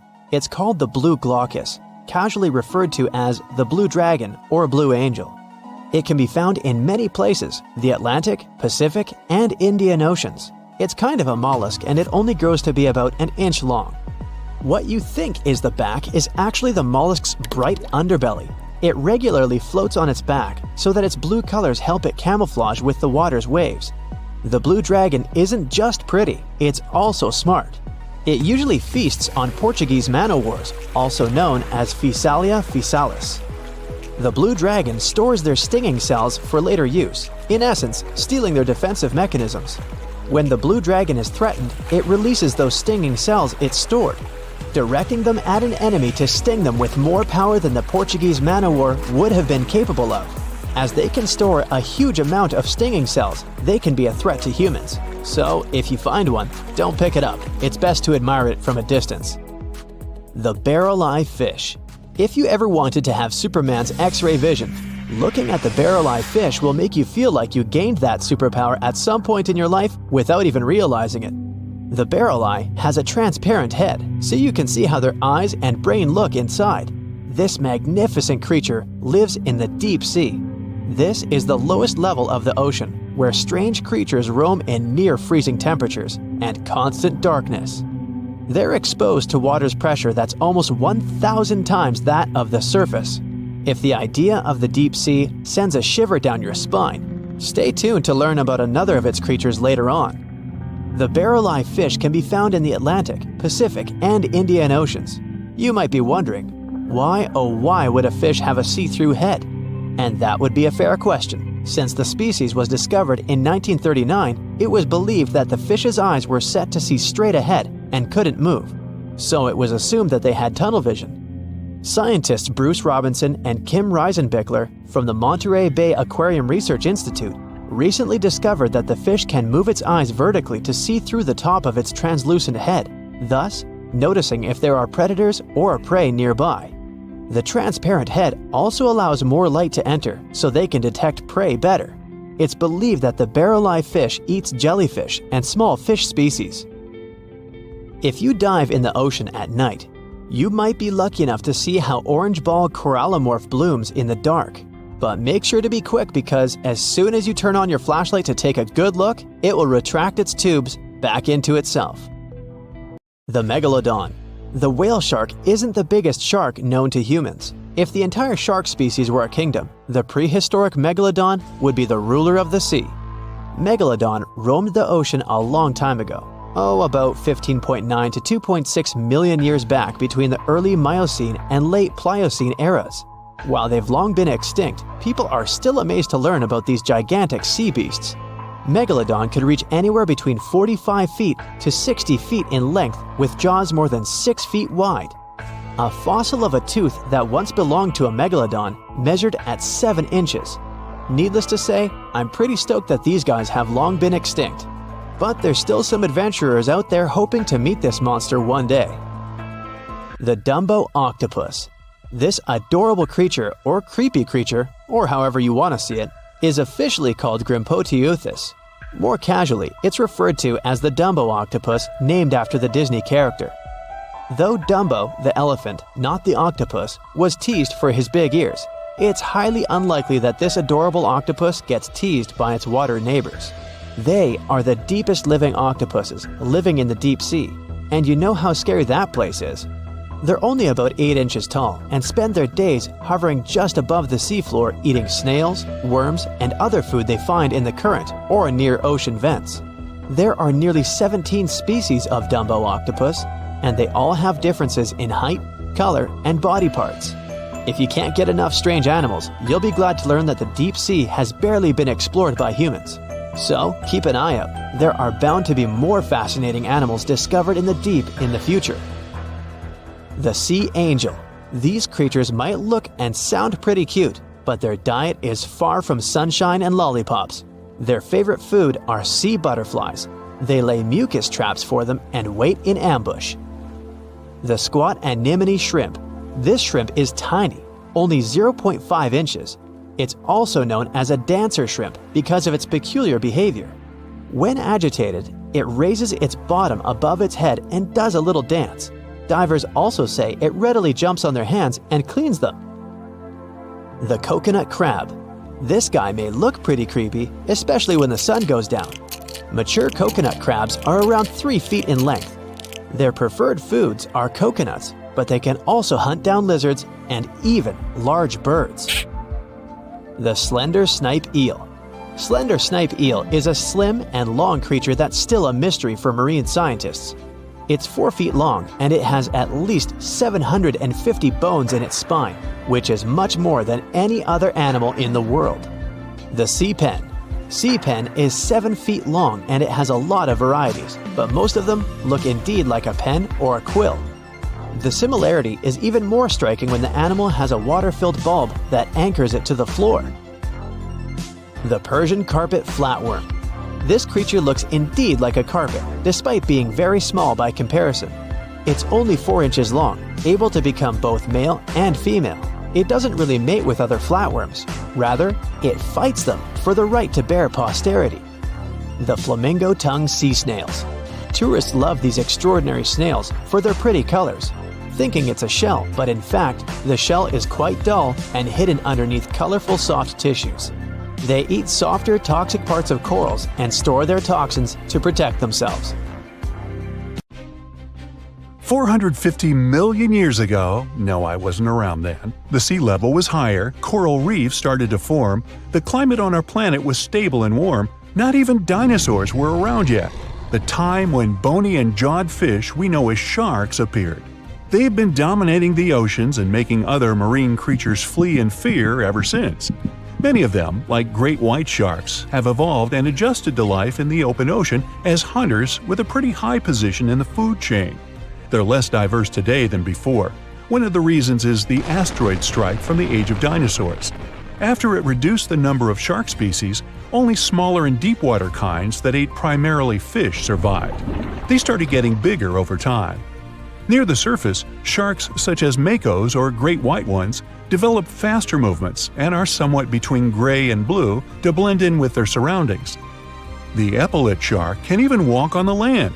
It can't take a walk on the beach because it can't breathe outside of the water, but it lives on coral flats in shallow tropical waters, so it can walk in kind of a crawling motion.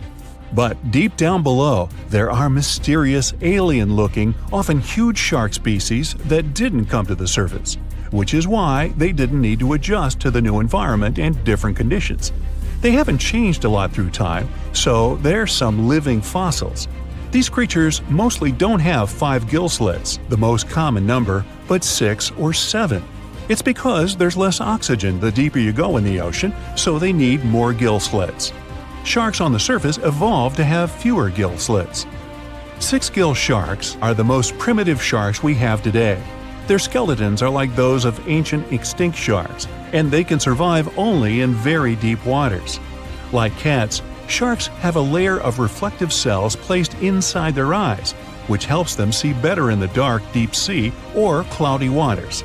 Sharks on the surface have big eyes because they evolved to hunt in the sunlight, so they tend to rely on their vision.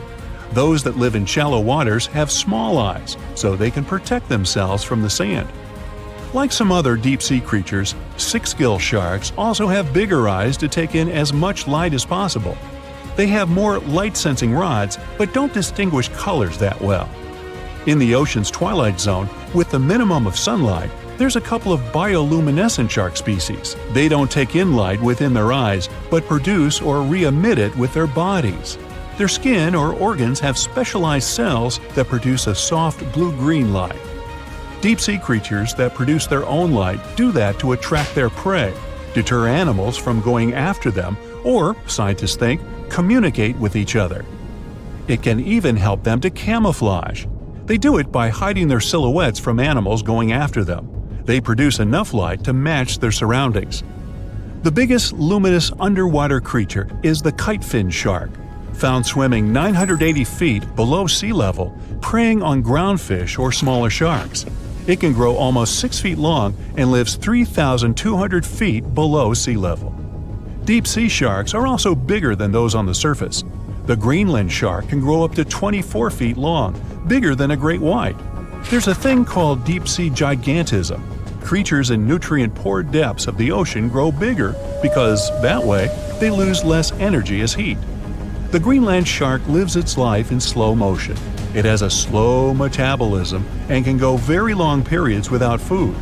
With their slow pace, they evolved to live up to 500 years at depths of 7,200 feet.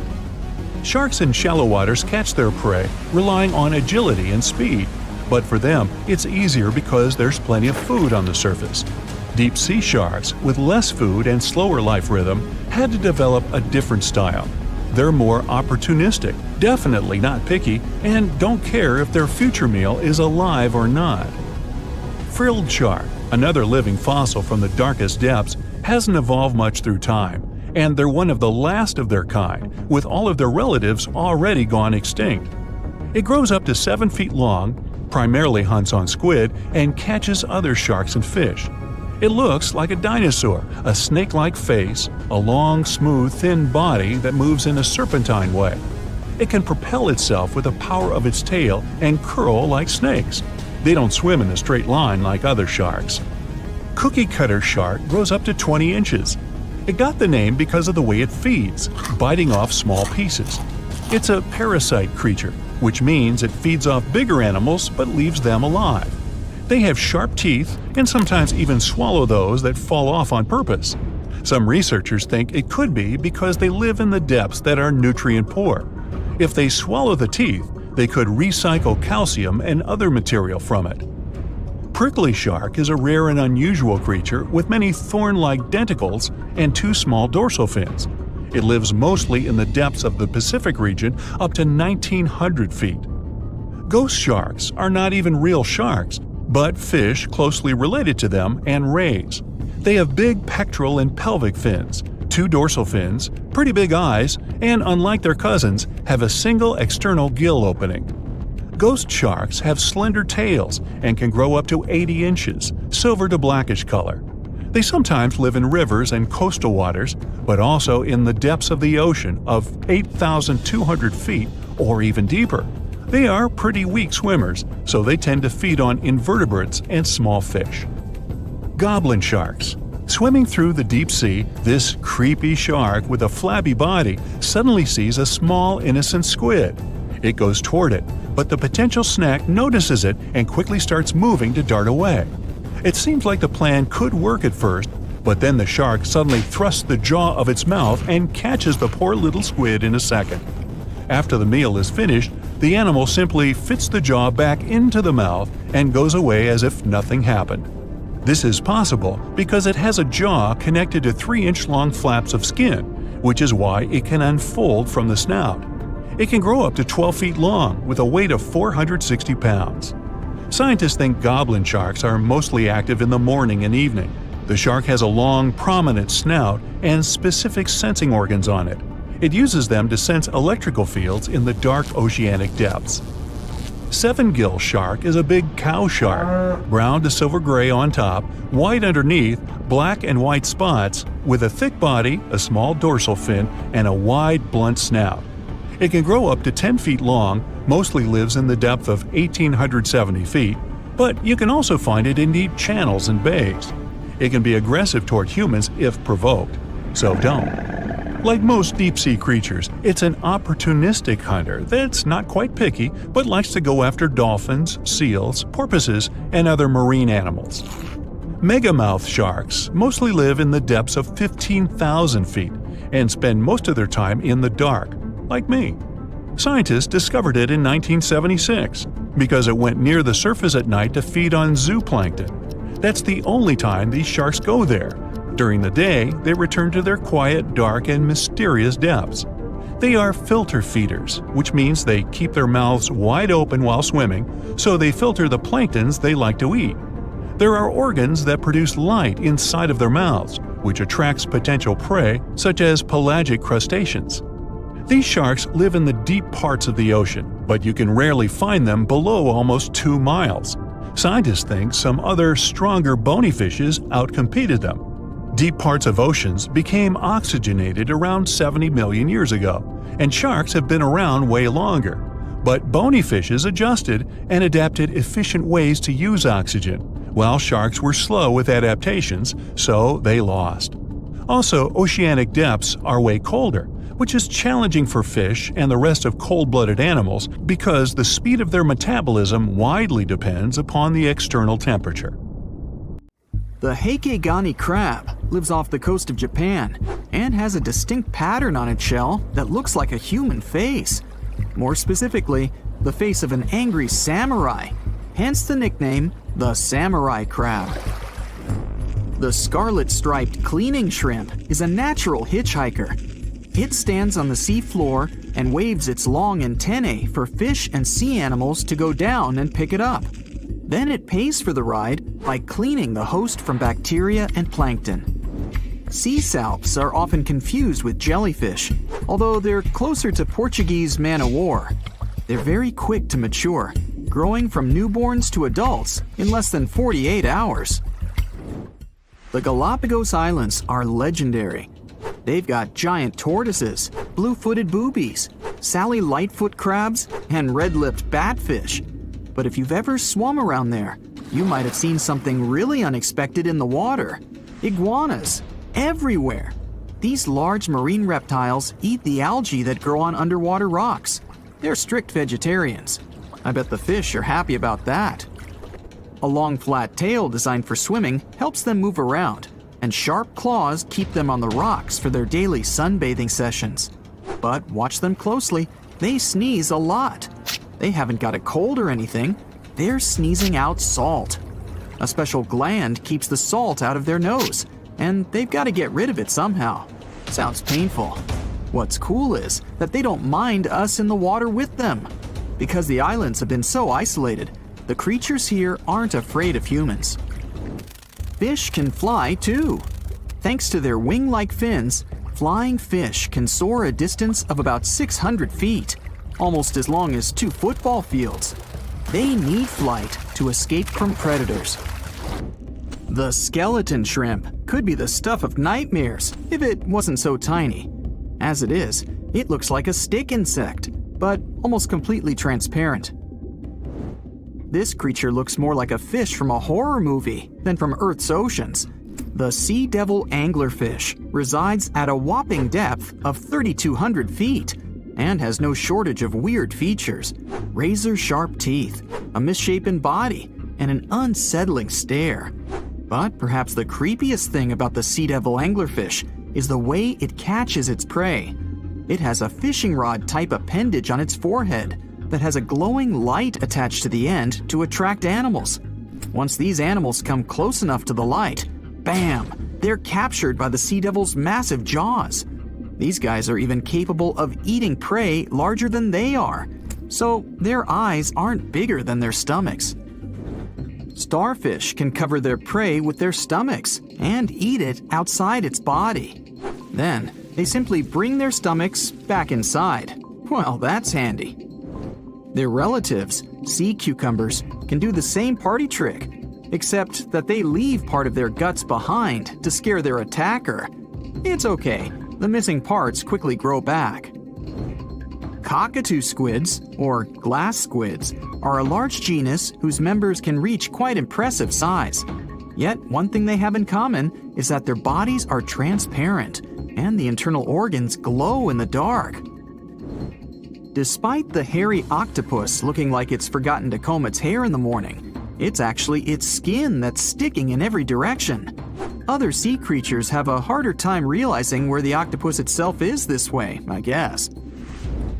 The hairy squat lobster lives in reefs, hiding from its enemies in crevices. If you're lucky to see it, you'll instantly notice the drastic difference between its whitish hairs and vibrant pink and violet claws. If you step on a sea urchin, you're gonna know right away. Look at those spikes. While they're not aggressive, they've got a great defense going against any creature that wants to eat them. Venomous spikes and a poisonous bite. Pick your poison, literally. They live in all the oceans of the world, so avoiding them is out of the question.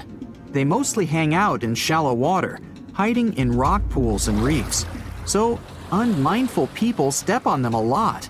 The long venomous spikes of the urchin look like needles. They feel like them too. They can go in quite deep, plus they release a strong toxin. So, what's the cure? Remove the spikes quickly and wash with salt water. Sea turtles are constantly crying. They're not sad or anything. The weeping is only because they excrete excess salts from their body through their tears. Box jellyfish tentacles grow up to 10 feet long, and each tentacle has 5,000 stinging cells. Not bad for a creature that's mostly just water. Their venom is strong enough to paralyze anything they want to eat. Now, if you happen to get stung, it's going to hurt a lot. Its toxins contain proteins that affect the heart, skin cells, and even our nervous system. No wonder it's considered one of the most dangerous creatures on the planet. I wouldn't recommend using sunscreen, soda, coffee, or other older methods. They don't work. Your best bet is some good old-fashioned seawater. Looks like jellyfish are the rulers of the ocean, not sharks. The margined sea lizard isn't an actual lizard. It's a kind of sea slug that dwells close to the water surface. It swims upside down and somersaults to get food. And let's admit, it looks very cute. When some foreign object gets into an oyster's shell, be it a grain of sand, a parasite, or garbage, the thing irritates the mollusk's inner walls. Since the animal can't spit the item out, it envelops it in thin layers that separate from the body. These pearlescent layers accumulate until they form a round pearl. In the past, people believed that pearls were the tears of mermaids. Now we know they're just some decorated debris. Dolphins have highly developed communication. They call each other by name. Each dolphin responds to a specific sound. Mostly they say, "Stop calling me Flipper."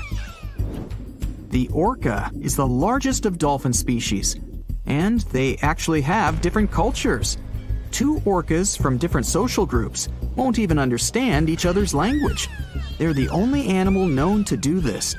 I wonder if they developed any Google Translate for dolphins. The banded shrimp, or banded boxing shrimp, was really aptly named. It's got bands of color all over its body and always stands in a boxer-like, ready-to-strike pose. The brown-lined paper bubble is another sea slug, and it definitely looks like one. It's got a special ability, though. It can quickly burrow holes in the sea floor, hiding from enemies inside them. The snakefish, as the name implies, looks a lot like a snake, but it has a very distinctive feature. It can walk on its fins. Thanks to this peculiarity, it easily crawls from one waterbed to another, choosing habitats more to its liking. On the way, a snakefish can get hungry, for sure, so it often munches on small birds and rodents. It can grow quite big, though, and hunt even larger animals. How much weirder can it get than to walk through the woods and suddenly see a huge and toothy fish stalking some rabbit? The alligator snapping turtle catches its prey by going fishing. Its tongue looks like a worm, and the turtle waits with its mouth wide open at the bottom of a stream, lake, or pond until some unsuspecting fish takes the bait. Then, snap! The jaws come together faster than the blink of an eye, and dinner is served. The mossy jellyfish is normally invisible in the dark abyss where it dwells, but when exposed to light, it will reflect it and shine beautifully. The black swallower might be small, but make no mistake, it could easily gulp down your favorite puppy. It can open its mouth extremely wide, allowing it to swallow prey twice its size. The African tigerfish will eat whatever it finds, and given its own size and that of its monstrous teeth, you can imagine it finds a lot of food. It mostly feeds on other fish, but when nutrition is scarce, it can jump out of the water and catch both insects and small birds right in the middle of the flight. It's not so big as to eat a human, of course, but the name should warn you that it can easily take a bite out of your arm or leg. Your brain controls your arms and legs, but with an octopus, each arm is actually kind of independent with its own special brain, held together by a bigger central brain, kind of like the conductor of an orchestra. The central brain sends higher-level signals to each arm, saying things like, "Move to the left, there's a crab behind the corner," or "Touch this silly human's foot, let's mess with him a little bit." No matter how smart their arms and legs might be, an octopus still needs to look after them all the time. Think you know what lurks in the depths of the ocean? While nearly 95% of our oceans haven't been explored yet, it's hard not to let your imagination run wild. But thanks to brave explorers, deep-sea cameras, and awesome archaeologists, we do know about some pretty incredible sea creatures living in our waters today, and millions of years ago. From the 9-foot spider crab to the 60-foot prehistoric Megalodon, these sea dwellers come in all shapes and sizes. But let's focus on sea creatures famous for their huge size. Can you guess which living species of whale is the largest? Well, it's not the orca, but that's a good guess. The orca is a toothed whale that can grow to anywhere from 23 feet to 32 feet, which is slightly smaller than a school bus. How about the narwhal? Nope, they're not the biggest either. These unicorns of the sea live mainly in Arctic waters and only grow 13 feet to 20 feet in length, and that's including their 9-foot tusk. Tired of guessing? Okay, I give in. The largest whale that still exists today is the blue whale.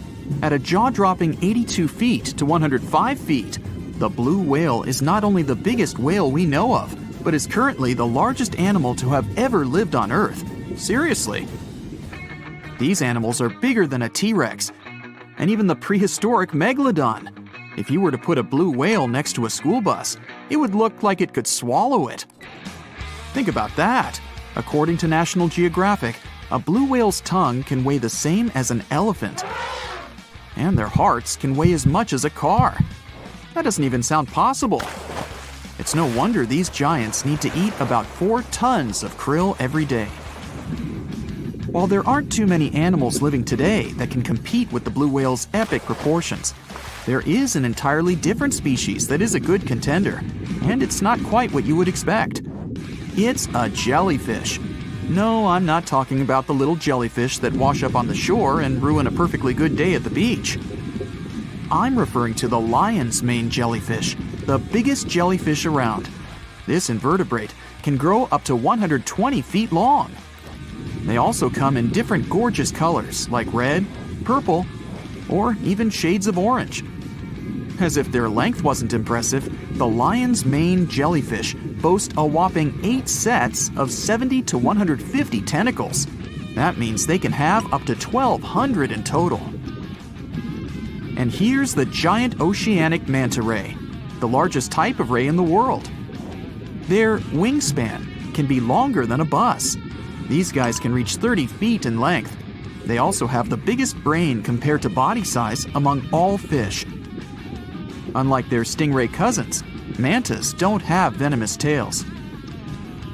And while the lion's mane jellyfish and the blue whale are yet to be beaten for the longest sea creature, there is one marine creature that can grow even larger in length.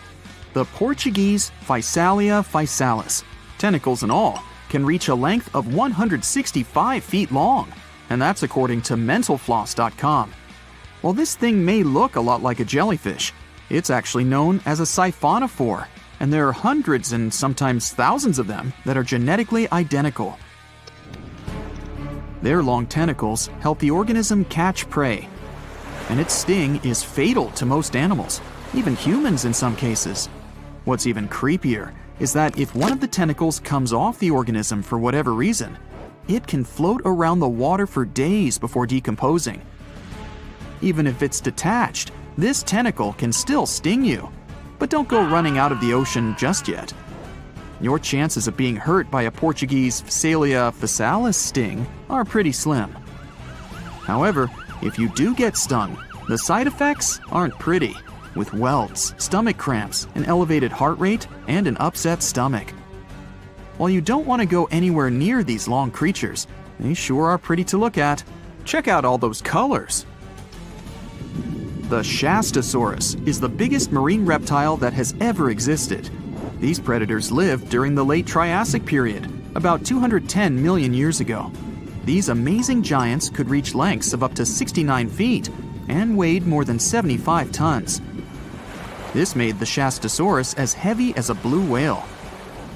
And if you could stand this creature up vertically, it'd be as tall as a 7-story building.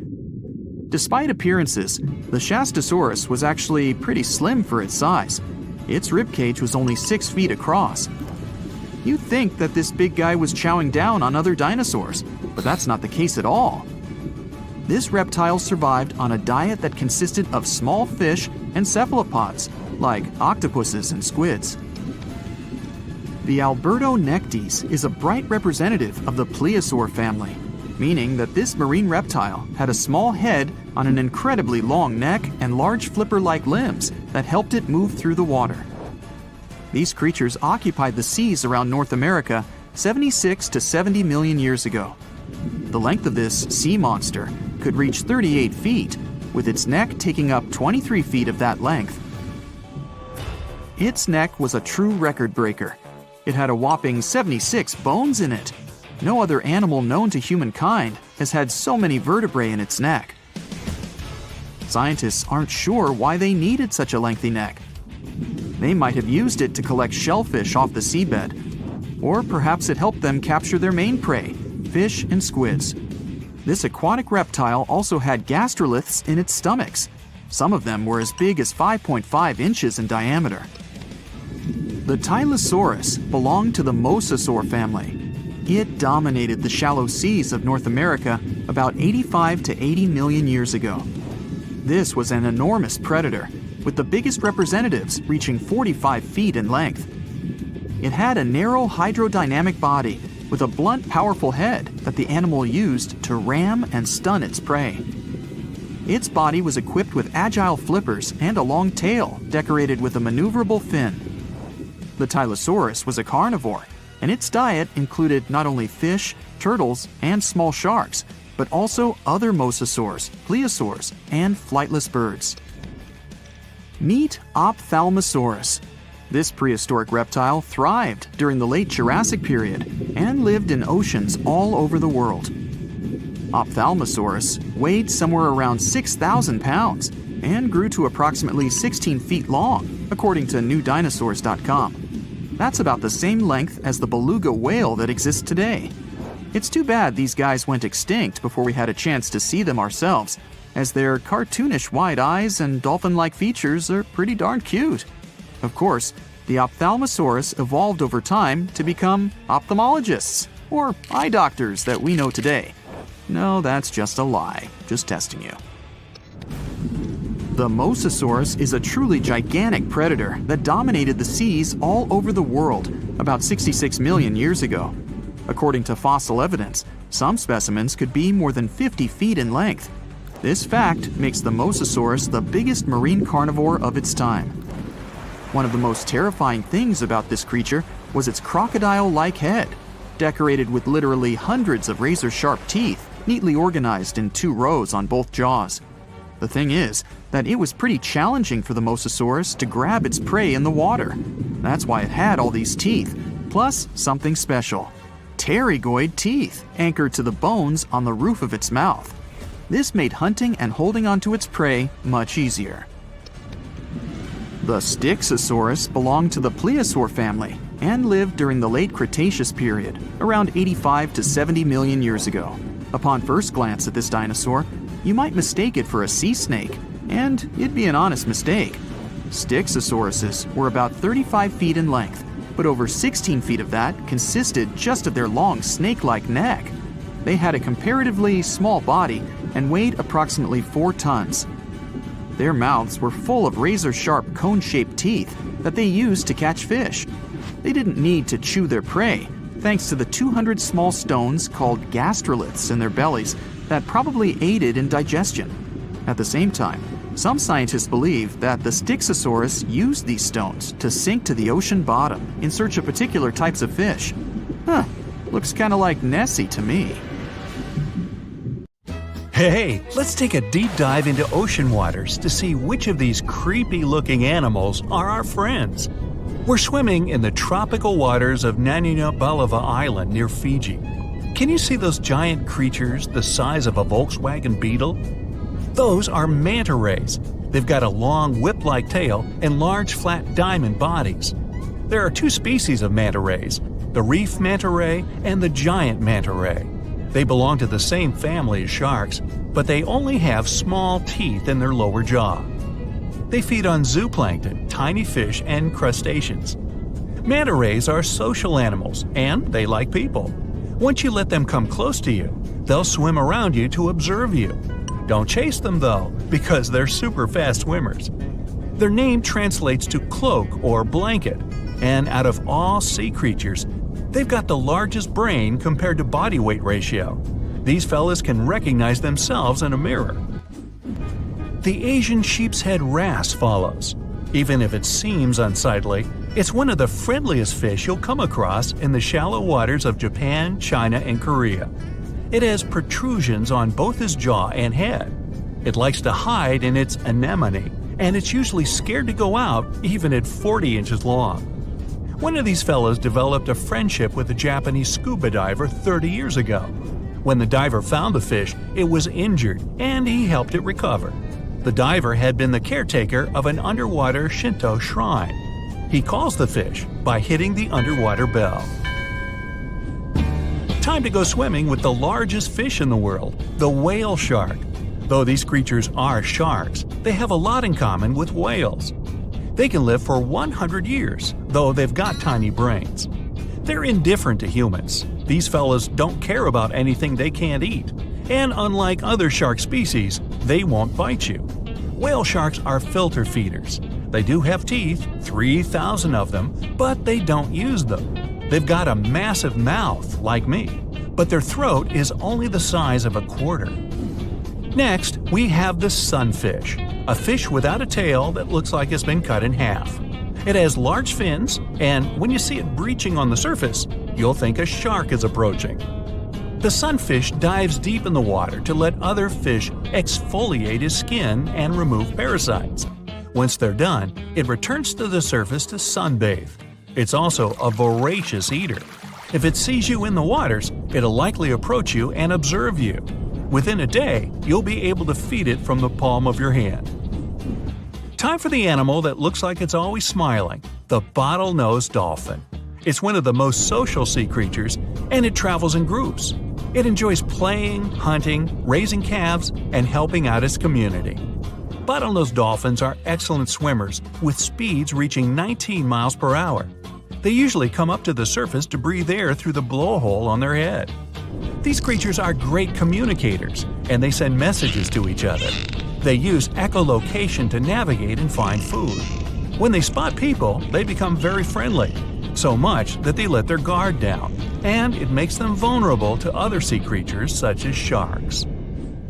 Heading to the Pacific coast, we'll come across some gray whales. Their skin is covered with parasites and other organisms that make their snouts look like rough pieces of rock. We gotta get on their nice side first. Gray whales can attack a large boat, a ship, or a vessel if they sense their calves are in danger. But generally, they're friendly and appear unbothered by rowing kayakers. In some cases, they'll approach small boats and allow humans to touch them, though you're required by law to keep your distance. If it wants to get closer, it will. If it feels threatened, it will act aggressively. Now, let me show you a fish with a tool on its head, the hammerhead shark. Their skull helps them with hunting. Their eyes are placed on the hammer's outer edges and gives them a 360-degree vertical view. But they've got a blind spot in front of their nose. Their heads are like metal detectors. Most of what they want is below the sand surface. So they lightly dip their heads in the sand and sweep up whatever is under there. You'll see them in temperate and tropical waters, both near the shorelines and offshore. They usually move in groups. They're mostly harmless to humans and divers, but there have been a few occasions where they got aggressive. But before they do, they'll give you a bunch of warning signs, and divers know how to handle them. Now, I'll show you something kind of smaller, the sea lion. These creatures are a bit tricky. They're playful, aggressive, arrogant, smart, and above all, curious. Sea lions can't breathe underwater, but they can dive almost 1,000 feet deep, and they can hold their breath for a long time. They take in air through their nose, and once they dip their heads in the waters, their nostrils slam shut. If they spot humans at the beach, they'll stay away and wait for them to leave. Wild sea lions aren't the friendliest to anyone, especially if they feel threatened. The approachable ones have been trained in captivity. Beluga whales are next. They're white with bulgy heads, and they're amongst the most social and loudest you'll ever meet. Their upwards-facing mouths make them look like they're smiling. When beluga whales are born, they're a dark gray shade. It takes 8 years for their skin to turn white. They can change the shape of their heads by blowing air around their sinuses. Beluga whales love humans. Once they make human friends, they don't want to leave. Even though they're wild animals, they become too entrusting with people. Marine biologists suggest staying away for their safety. Have you heard of sea cows? Those are actually called manatees. You'll see some in rivers and others in the ocean. Even though they're large, they usually stay in shallow coastal areas, munching on seagrass, leaves, and algae. Manatees bring their heads to the surface every 4 minutes or so to breathe, but they can hold their breath longer than that. They're slow travelers, and even if they aren't as smart as dolphins, they can understand colors. These fellas are gentle giants, and they like to approach humans searching for warmth. Next, we've got the basking shark, the second largest shark in the world. Their mouth is their most impressive feature, like me, since it can open more than 3 feet wide. Okay, you win. These creatures have an intimidating appearance, but despite their size, they're harmless to humans, and divers swim with them. They're very social and can form schools of 100 individuals. They swim near the water surface, filter feeding on plankton. They too have a bunch of teeth that they don't use. Do you know which creature can sing loud songs for 30 minutes? I know, berry manatee. That might be before your time. Actually, it's the humpback whale. Scientists aren't sure why they make those low howls and noises. They might be trying to communicate with others to attract mates. You'll see them near coastlines, feeding on tiny food, and they use their flukes to propel through the water. Humpback whales are less friendly than gray whales because they're very cautious. But they're the heroes of the ocean. They try to save other animals from orcas, and experts say they're capable of decision-making and problem-solving. On one occasion, a humpback whale jumped in to save a whale biologist from a tiger shark. Now, let's try to spot the expert in disguise, the Caribbean reef octopus.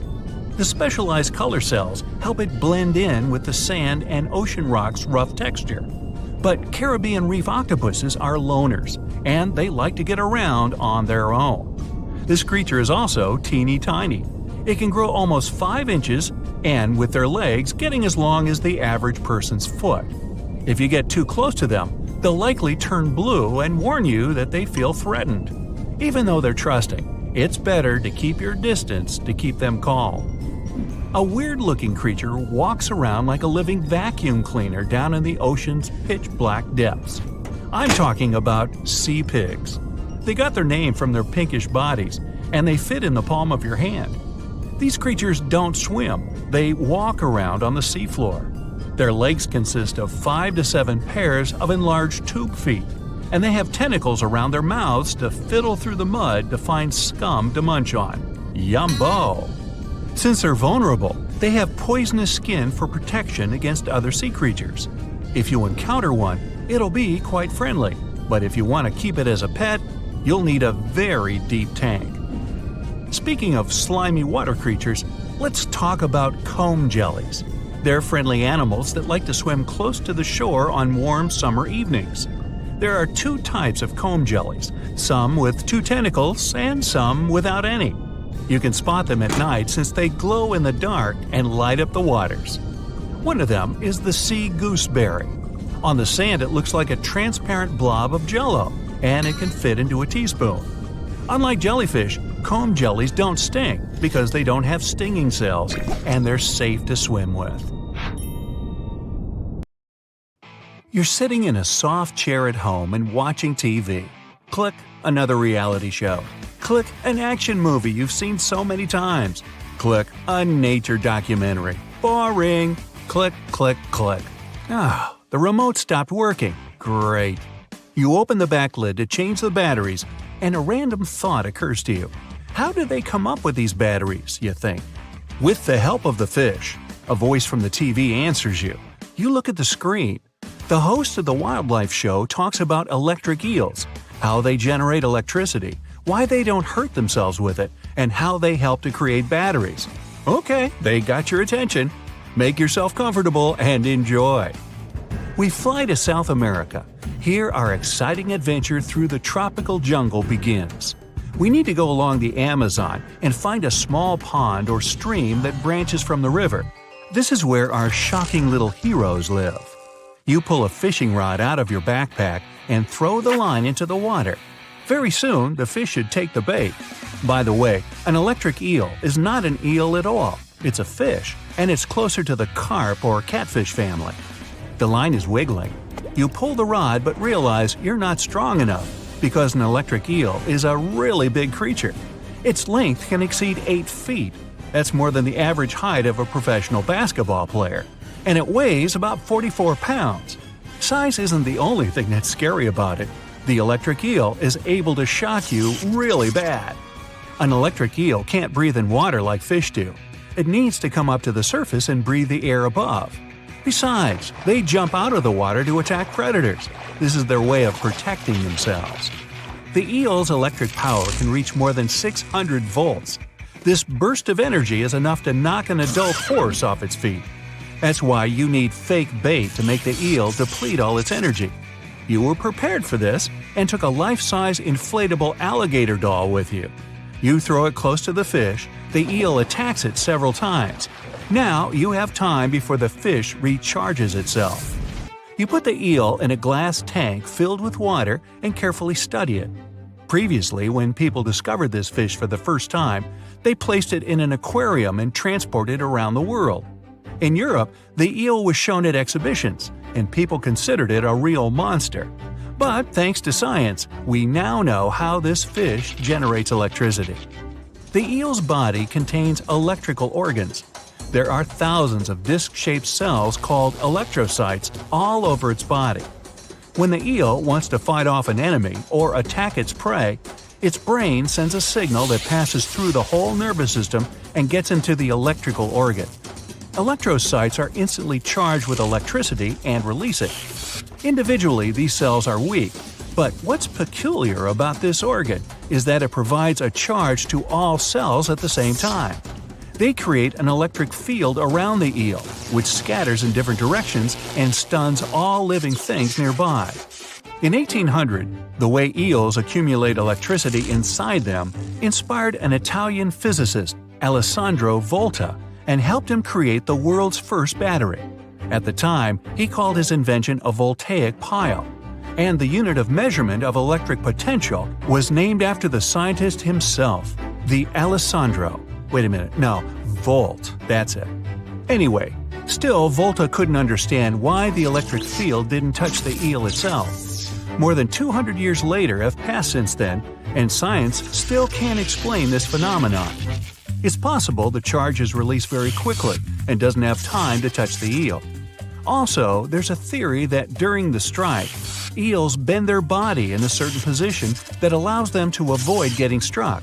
But there are cases when eels accidentally hurt themselves. Electrical shock is not the only superpower this fish has. It can create a very weak electric field to detect its prey. Almost every animal on the planet has electroreceptors. Thanks to them, they can feel barely perceptible electrical signals. Thus, the eel, like a sonar, locates its prey. After that, it releases a stronger charge to immobilize its target before attacking. There are about 350 species of fish that can generate electrical discharges, but the most powerful is the eel. Some creatures, such as the elephant fish, use this ability to detect predators and hide from them. The charge in their organs is not enough to attack, but still sufficient to recharge a small battery by 2/3. One of the weirdest fish releasing an electric discharge is the stargazer fish. To see it, we need to dive to the bottom of the ocean. Now, look very carefully. Among the ocean's sand and rocks, you can distinguish the faint outlines of big eyes and a creepy mouth. Now, that's not me. The face looks like an imprint of some sinister creature, but it's the real face of a stargazer. The fish merges with the seafloor to catch prey. It has eyes, nostrils, and mouth on the top of its face, all in the same place. It buries itself in the sand, opens its mouth, and waits for little fish to swim by. Organs that produce electricity are behind the stargazer's eyes. The fish uses them to protect itself from predators. The shock confuses the enemies, and the stargazer has time to swim away. And not only sea dwellers can generate electricity. Let's go to lush green meadows to see them. Bees fly and work hard here. These creatures flap their wings so fast that they generate an electrical pulse. Look how a bee flies up to a flower, pollinates it, and leaves a faint electric trace on it. If another bee gets to this flower, it will notice the electric mark, understand that this flower has been harvested already, and try another one. In the jungles of Madagascar, Africa, and Australia, you can meet the gecko, one of the most tenacious lizards in the world, which can climb on any surface. If we look closely at the structure of their feet, we'll see hundreds of tiny bristles on them. These bristles are divided into hundreds of smaller bristles, and these microscopic hairs cling to any surface so close that its molecules mingle with the gecko's and create an electromagnetic charge.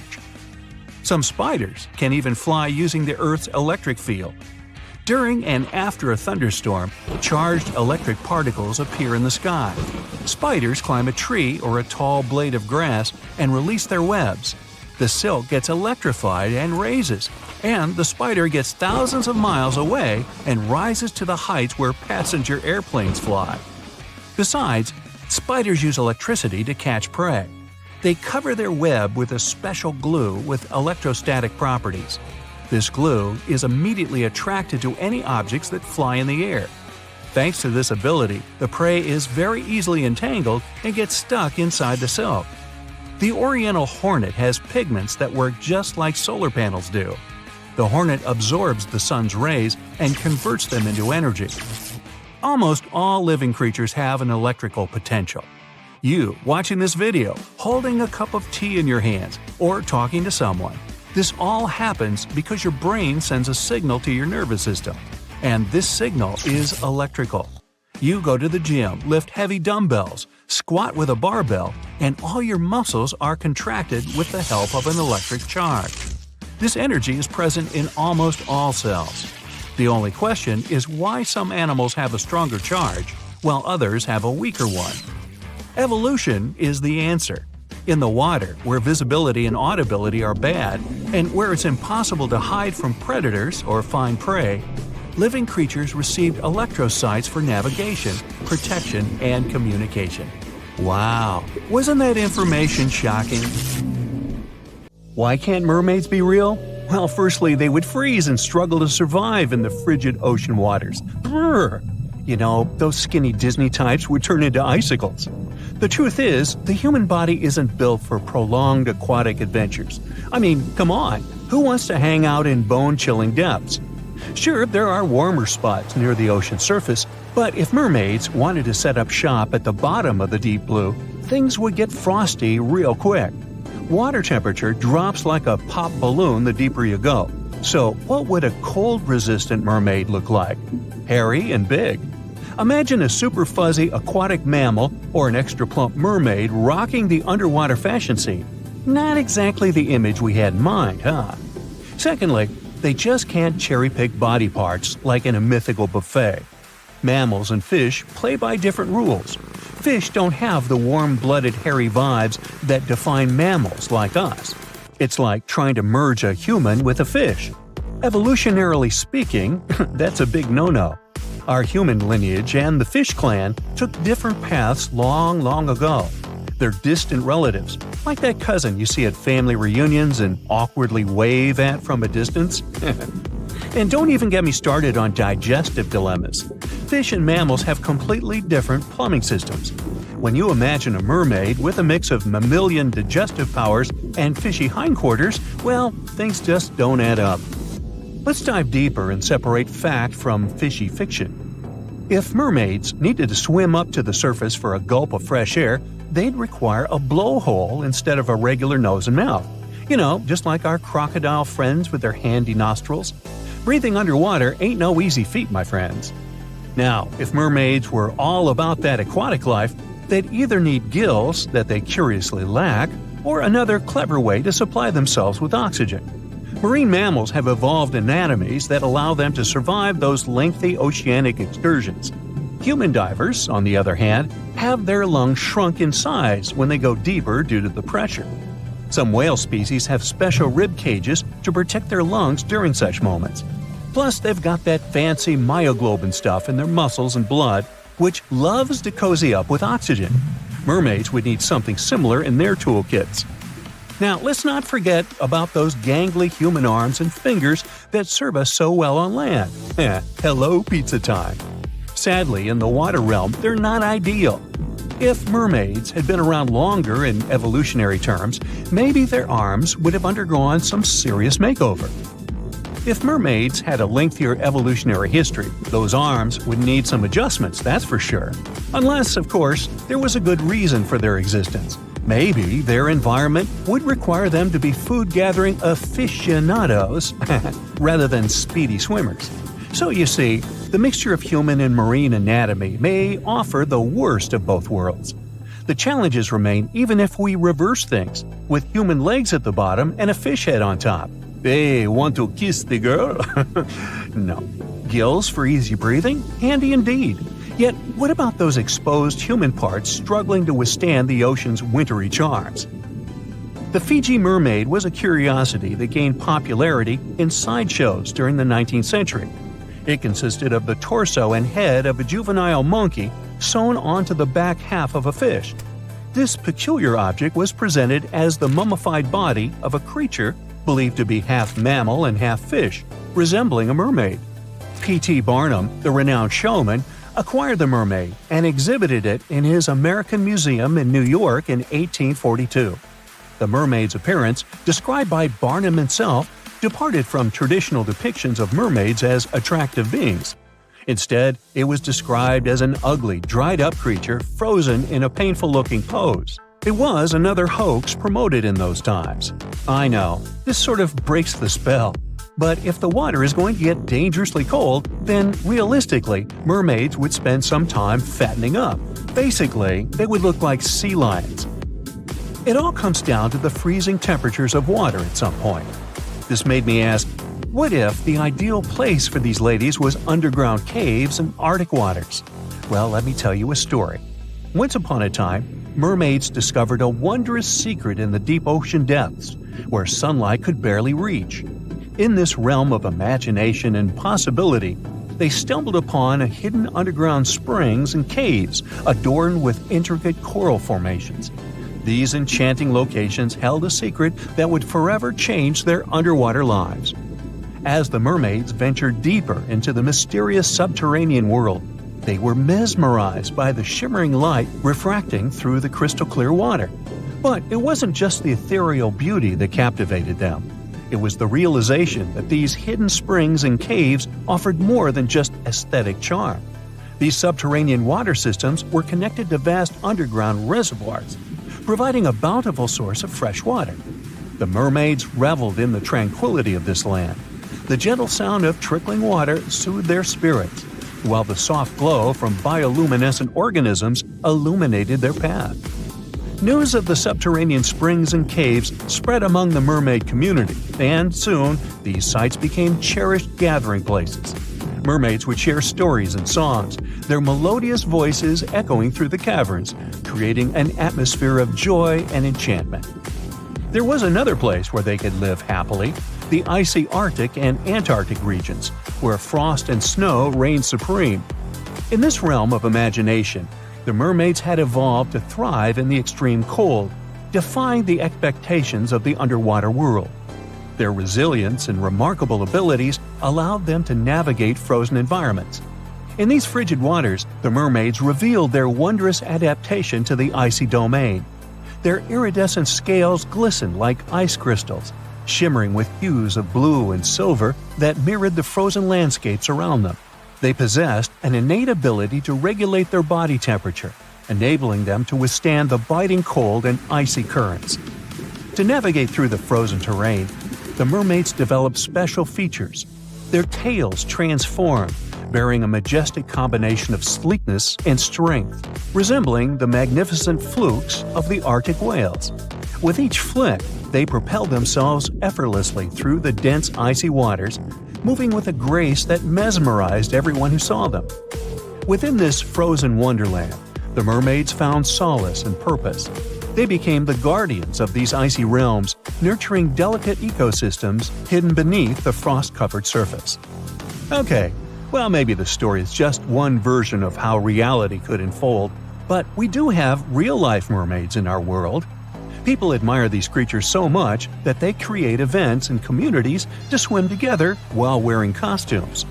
In the UK, there is a mesmerizing mermaid who is admired by a lot of people. Her name is Hannah Caddick, also known as Mermaid Torva, and her tale showcases the vibrant colors of the local sea life.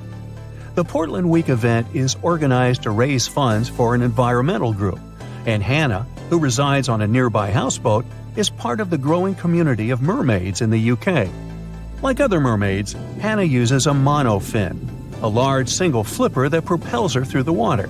These monofins can be quite expensive, with silicone tails costing over £2,000 and often being meticulously handcrafted. So, would you consider getting a tail and joining this community? Or would you prefer to be a spectator and watch them from the shore? And here's a short useful fact. Nowadays, when we hear the word siren, we often think of mermaids. But let's not forget that sirens were there to blur the line between life and the beyond and to serenade everyone with an utterly irresistible song. While plenty of water-dwelling temptresses are out there, the sirens were the real deal. They lured sailors.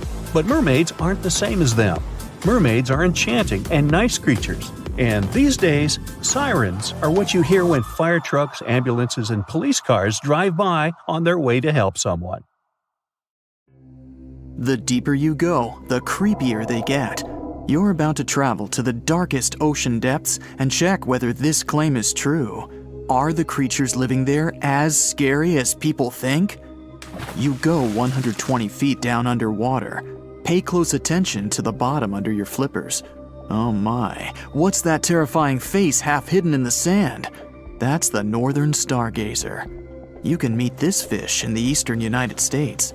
It buries itself in the sand until unsuspecting prey gets near. Then, the nightmarish creature electrically shocks the poor animal and dines on it. You are moving deeper to 240 feet under the surface. That's where you spot a colorful, puffy creature, no more than 1 foot long. It's the sarcastic fringehead. At first, the fish seems to be harmless. Only unless it's provoked. When this animal is agitated, it opens its huge mouth to fend off predators. This defense tactic is a sight to behold, both surprising and frightening. Luckily, the fish is no threat to people whatsoever.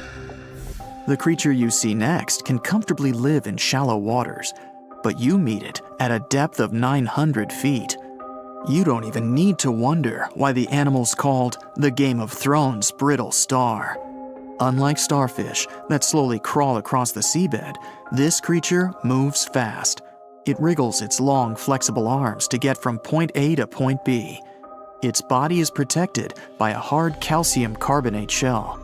Also called snake stars, these creatures are tiny and easily fit in nooks, cracks, and small crevices in rocks.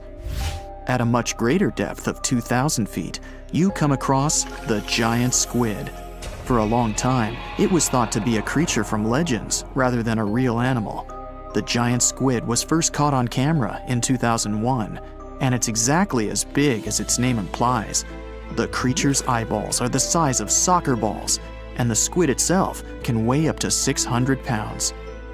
Almost 3,000 feet below the surface, you get spooked by another creepy-looking animal.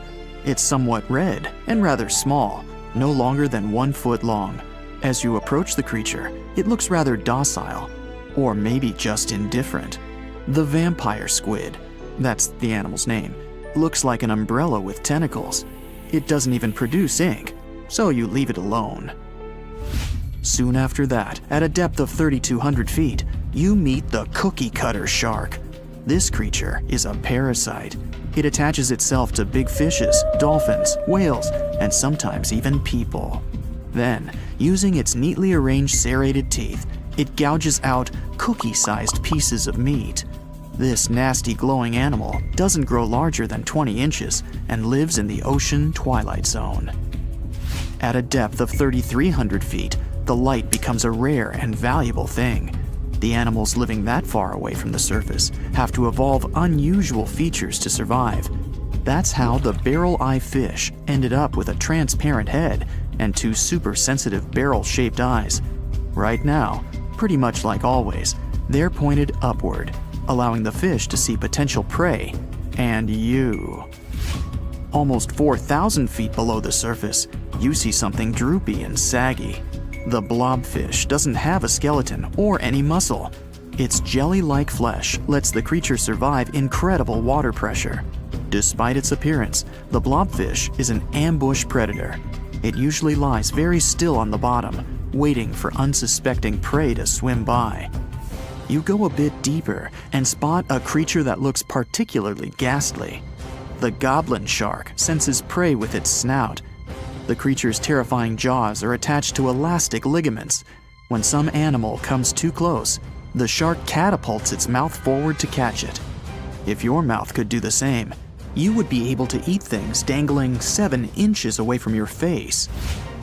Even deeper than that, at 5,000 feet, you notice another member of the shark family. The frilled shark looks like an overgrown eel, but its gills are lined with red fringe at the edges, hence the name. The creature's horrifying mouth has 25 rows of razor-sharp backward-facing teeth, 300 in total. The shark prefers to hover in the water, waiting for its prey to come closer. Then, it charges at it like a snake. Suddenly, you see something glow brightly like an electric bulb. But after coming closer, you recoil in horror. The creature looks like an upgraded eel equipped with oversized teeth. That's the deep-sea dragonfish that can live at a depth of 6,000 feet. Chemical processes going on inside the fish's body produce an eerie red glow. This glow is used to communicate with other fish. At the same depth, you meet another deep-sea inhabitant. Its most prominent feature is its huge mouth. Thanks to it, the gulper eel can swallow its prey whole. Its stomach can expand to a terrifying size when it needs to fit something large. At a depth of 6,600 feet, you come across an angry-looking creature with a fishing rod over its head. It's the deep-sea anglerfish. The animal has an unusual dorsal spine, even though it's worn only by females. It protrudes above their mouth and has a lure on its tip, some luminous flesh that baits prey. The anglerfish has such a big mouth and its body is so pliable that it can swallow animals twice its own size. You're 7,000 feet down when you see another fish that's glowing in the dark. The black dragonfish is a sly creature. It has its light-producing organs arranged along its belly. The spooky creature also has gleaming flashlights next to its eyes. They help the animal find prey and attract potential mates. At the same depth, you also spot an enormous pillbug. But unlike the critter you can find in your garden, this one is at least 20 inches long. That's the giant isopod, and it is, indeed, related to the roly-poly, as well as crabs and shrimps. These creatures may look somewhat scary, but they're harmless. They feast on other deep-sea animals only after those have passed away. At a depth of 13,000 feet, you notice the ocean floor has become a bit fluffy. That's because it's covered with zombie worms. These creatures rarely grow to be more than 2 inches long, and still, they can break down fairly large animals, so strong the acid they produce is. The worms' feathery appearance makes them look like plants, but the truth is, these creatures munch on rock-hard bones of the world's largest animals, such as whales. The grid-eye fish almost scares you out of your mind soon after that. This creature has a pair of large greenish oval plates on the top of its head and no eyes whatsoever. Experts believe that these bony membranes detect light coming from predators, saving the fish's life. You're now 3 miles down below the surface, and that's where you spot something bizarre on the bottom. It's definitely a fish, but it's standing on the ocean floor on 3 long, rigid legs. Ah, it's the tripod fish. Curious rather than scary. This creature has adapted to the almost complete darkness by giving up on its vision. It has to rely on vibration and touch to sense prey. And then, the fish uses its fins as hands to transport food directly into its mouth. You don't have time to go any deeper before you spot the faceless fish. This slightly off-putting creature has no eyes, and its mouth, smiling a Mona Lisa smile, is underneath its body. For the first time, the faceless cusk, which is the creature's official name, was seen more than a century ago. The next time it happened was only in 2017. Once you've reached a depth of 6 miles below the surface, you see deep-sea cucumbers. These bizarre creatures are much bigger than their shallow water relatives. They spend most of their time on the sea floor. But if they need to escape predators, they are able to swim away. Deep-sea cucumbers have bright purplish coloring, tiny feet, and tentacles that surround their mouths. Cute. The question is, why do these deep-sea creatures look so scary? Life is very different there, at the bottom. Tremendous water pressure, a lack of food, and constant darkness. You have to adapt to survive in such extreme conditions. You travel along the coast of the North Atlantic. In your Jeep, you're driving through the jungles and plains, taking amazing pictures of wildlife for your blog. And then, you accidentally come upon a place that isn't marked on any map. It's a bay with an azure coast. No human has ever set foot here. You've discovered a huge footprint of an unknown creature on the sandy beach. The size of the print is more than half of your vehicle. Suddenly, out of the tropical forest that borders with the beach, you hear a deafening roar. Palm trees crack and break as an unknown monster comes out of the jungle. To understand what it is, let's go back to the past. Hundreds of millions of years ago, shortly before the huge meteorite hit the Earth, a group of tyrannosaurs migrated to the coast of the North Atlantic. There, they got to a huge bay facing the ocean. For a long time, thanks to the natural protection of this place, they were safe from all natural disasters that had been occurring to the Earth at that time. The fall of a meteorite, the Ice Age, and earthquakes didn't bother the T-Rexes much. But they weren't the only monsters in this place. A group of Megalodons swam to the bay for safety too. The most ferocious creatures of the oceans and of land were forced to live in one place. For millions of years, these monsters cooked in a huge cauldron called evolution. As a result, a new creature of destructive power appeared. The new hybrid beast has the very best of 2 ancient titans. Tyrannosaurus rex, with a length of 40 feet and weighing about 9 tons. It's roughly the size of a school bus. The king of dinosaurs had thick and strong neck muscles that could hold a large skull and jaws filled with 60 sharp teeth. And the thick tail of the T-Rex helped to balance the body. The bite force of the giant dino reached 12,800 pounds, which is as if an adult elephant sat on you. Strong enough, but it's nothing compared to the strength and size of the Megalodon.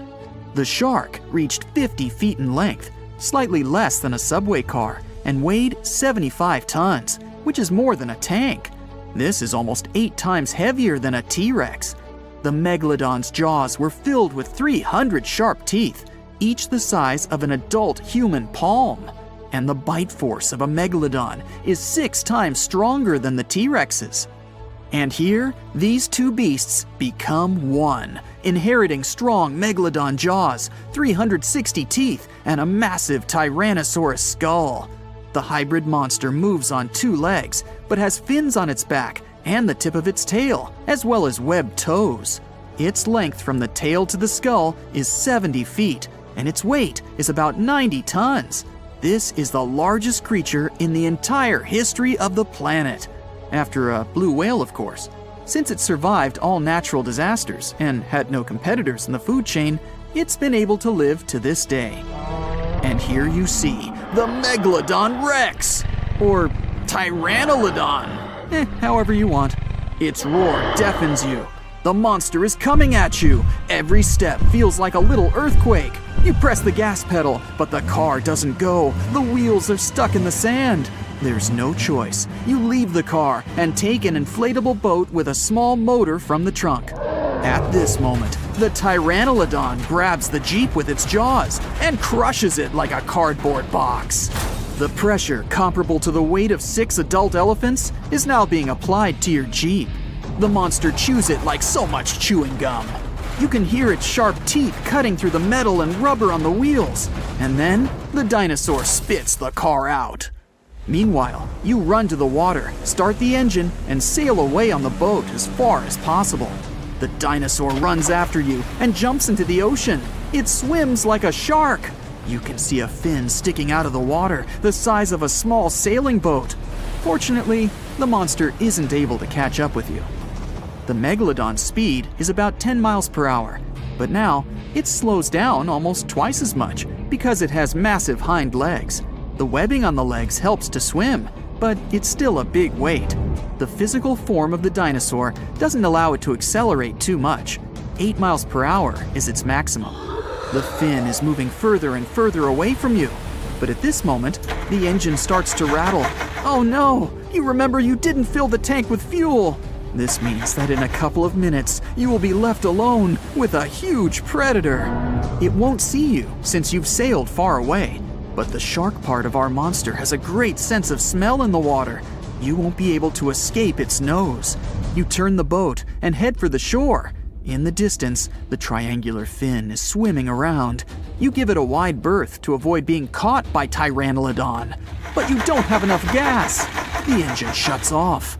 You start rowing with an oar, but now you're moving too slow. The monster is inevitably catching up with you. A huge dinosaur emerges from the water and falls back, creating a huge wave. It throws you to the shore along with the boat.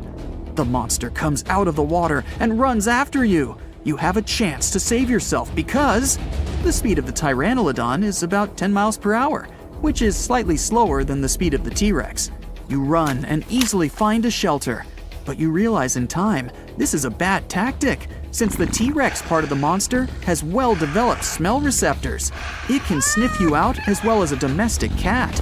You just need to run as far as possible from this beast. You can hear the deafening roar of the Megalodon Rex behind you. Trees are breaking, the ground is shaking, but then it's suddenly all quiet. The Tyrannolodon's heart does hard work when it pumps blood through the huge dinosaur's body. When it runs, the heart works even more intensively. Because of this load, the dinosaur has little endurance. It quickly runs out of energy.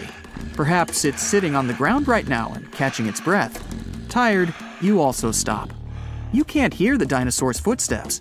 The T-Rex couldn't hunt small dinosaurs, as they easily ran away from it, and its approach was heard from afar. Only big plant-eating dinosaurs, as slow as itself, could become its dinner. It's the 21st century now, and the dinosaurs are extinct. So what does this monster eat? At this moment, you can hear the trees crunching a few feet away from you. Through the bushes and leaves, you can see a large triangular plate. You run to the side and realize that this is a real stegosaurus. It seems the Jurassic period is still preserved on this piece of land. The herbivorous dinosaur, the size of a bus, calmly eats grass and makes noise. On the other side, you hear the heavy footsteps of the hungry Pteranodon. The Stegosaurus senses the upcoming enemy. It gets into a fighting position. Pteranodon is approaching. You run back to a safe place and watch the fight. Pteranodon runs out of the jungle. It growls, opens its massive jaw, and attacks the herbivore. The Stegosaurus quickly hits the enemy with its barbed tail.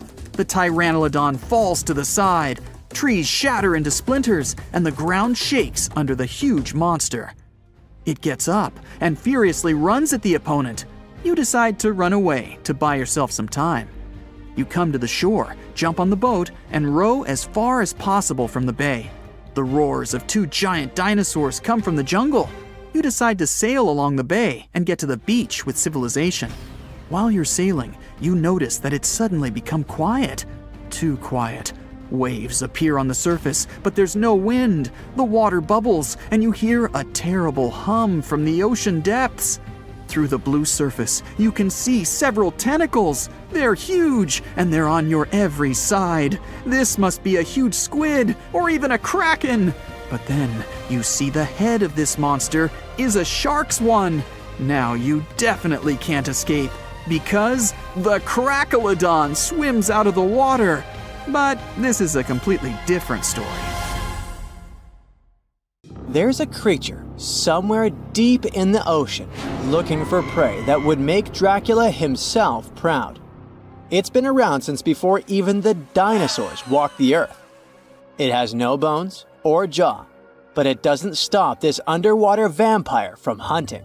The name of this eel-like parasite is the Pacific lamprey. The English monarch loved this fish so much that he defied doctors' orders to stop eating lamprey flesh. He got sick every time he'd have the original gooey fish. But the lack of bones and the fact that this lamprey tastes like slow-cooked beefsteak made the royal fall in love with the fish once and for all. The product of this love was a chill in his aged body, some heavy sweating, and some other scary symptoms, which eventually took his life and interrupted his 35-year reign. The lamprey is way better at surviving, as it lived through at least 4 mass extinctions. Its ancient ancestors evolved over 450 million years ago. There are around 40 living species of lampreys still thriving across the world. The Pacific lamprey is just one of them. These creatures have cartilage instead of bones, and a third eye, which is a special light-sensing organ on the top of their heads. Instead of a regular jaw, they have a sucker mouth surrounded by teeth. It's perfect for latching onto prey and sipping up body fluids like underwater vampires. Once they pick a victim, they suction it, making a seal that's almost impossible to break. Scientists believe the Pacific lampreys don't munch on flesh. Female lampreys lay up to 200,000 eggs in nests that stay in fresh water for 3 to 4 weeks. Once the larvae hatch, they burrow into sediment and stay under the sand for up to a decade. When they hit their teenage years, these miniature Draculas re-emerge and migrate from freshwater all the way to the Pacific Ocean. This journey isn't the easiest, and it takes some changes to its appearance and physiology to adapt to a huge change in salinity. After several years, they go back to freshwater to reproduce. Pacific lampreys can use chemical clues released by their larval migrating pals to find their way. They can travel hundreds of miles inland to find the perfect spot for spawning and rearing. It's not always the same place they spawned in. Many species of birds, mammals, and other fish can appreciate the fatty flesh of lamprey. This makes them some of the most valuable players in freshwater and marine ecosystems. Another lamprey type, the sea lamprey, is native to the Atlantic Ocean. It's not that dangerous when it's at home. But once it gets to the Great Lakes, it becomes a real threat to the 4 local native species of lamprey. The sea lamprey is up to 4 times bigger than the lake species.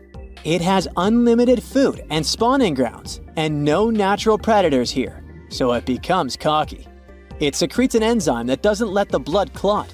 Once it attaches to some unsuspecting fish, it spends the next several months feeding off of it.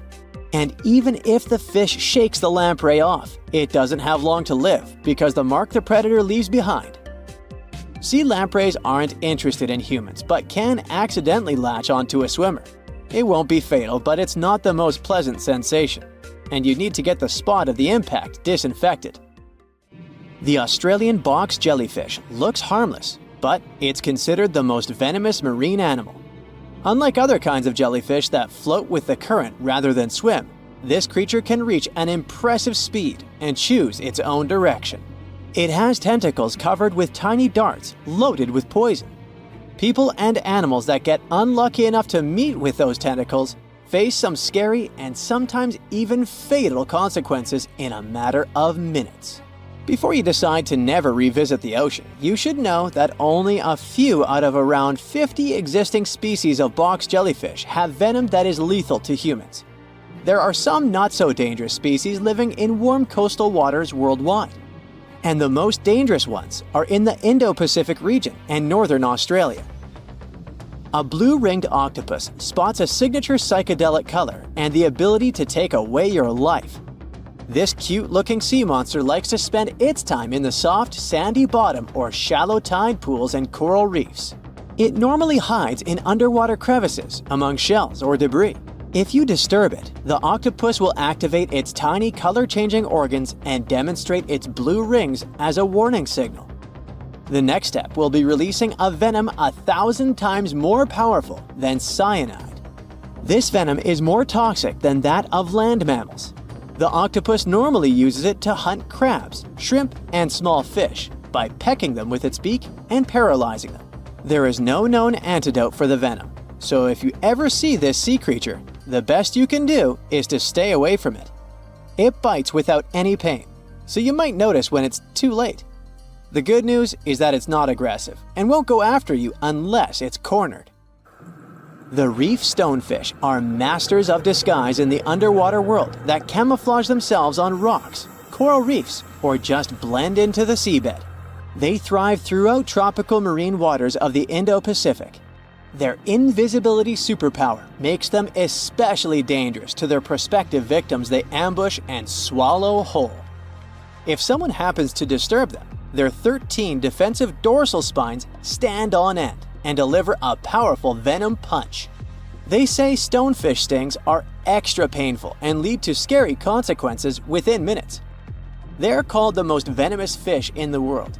If you don't do anything about it, the impact can be lethal. If you ever go diving in the Pacific Ocean, be careful not to pick up a cone snail from the seafloor. It has a beautiful shell made of brown, black, or white patterns. Like most other snails, it's slow, but it has a complicated system of seeking out prey. It likes to snack on fish, marine worms, or even other snails. Once a cone snail senses food is near, it activates a sharp proboscis, or a needle-like protrusion from its mouth. The attack is swift and super potent. The victim doesn't even have time to realize what happened to them. Once it's completely incapable of moving, the cone snail swallows it whole. Humans aren't on its menu, but it can still release the venom if someone steps on it or disturbs it. The proboscis can even penetrate gloves. Luckily, only several out of over 700 species of cone snails can take a human's life. But since there's no antivenom, you better not risk it. All 52 known species of sea snakes living mostly in the warm tropical waters of the Indian and Pacific Oceans are venomous. The beaked sea snake even has the title of one of the world's most venomous serpents, but it's one of the few kinds that can pose a real threat to humans. Sea snakes prefer a peaceful coexistence and would rather slither away than engage in any confrontations. If you ever see them in the water, staying calm and moving slowly will save your life. Sea snake bites, although almost painless at the moment, can have varying degrees of impact. Some may only cause mild symptoms, while others can lead to severe outcomes. Most bite reports come from accidental encounters, like someone freeing them from nets or unsuspecting beachgoers stepping on them. Blue dragons rarely grow larger than the size of a grape. They like to swim belly up, so their brightest blues blend in with the ocean waters. And the silver front faces down and camouflages with the darker seabed. Blue dragons feed on another dangerous sea creature and store up their stinging cells. Their venom lives on even after the fish itself is no longer alive. That's why you should be extra careful and never pick up or step on them on the beach. Okay, let's face it, we humans are pretty ordinary. I mean, we're no superheroes with superpowers, right? What, you didn't get the memo? But the animal world has a bunch of superheroes. Some creatures live forever, and those who seem to not care about the laws of gravity. Critters that are immune to venom, and those that can run on water. And some of them will send shivers down your spine. So the first superpower on the list is the ability to live without water. Kangaroo rats can get by without water for years. They actually don't mind living without any water. Humans, on the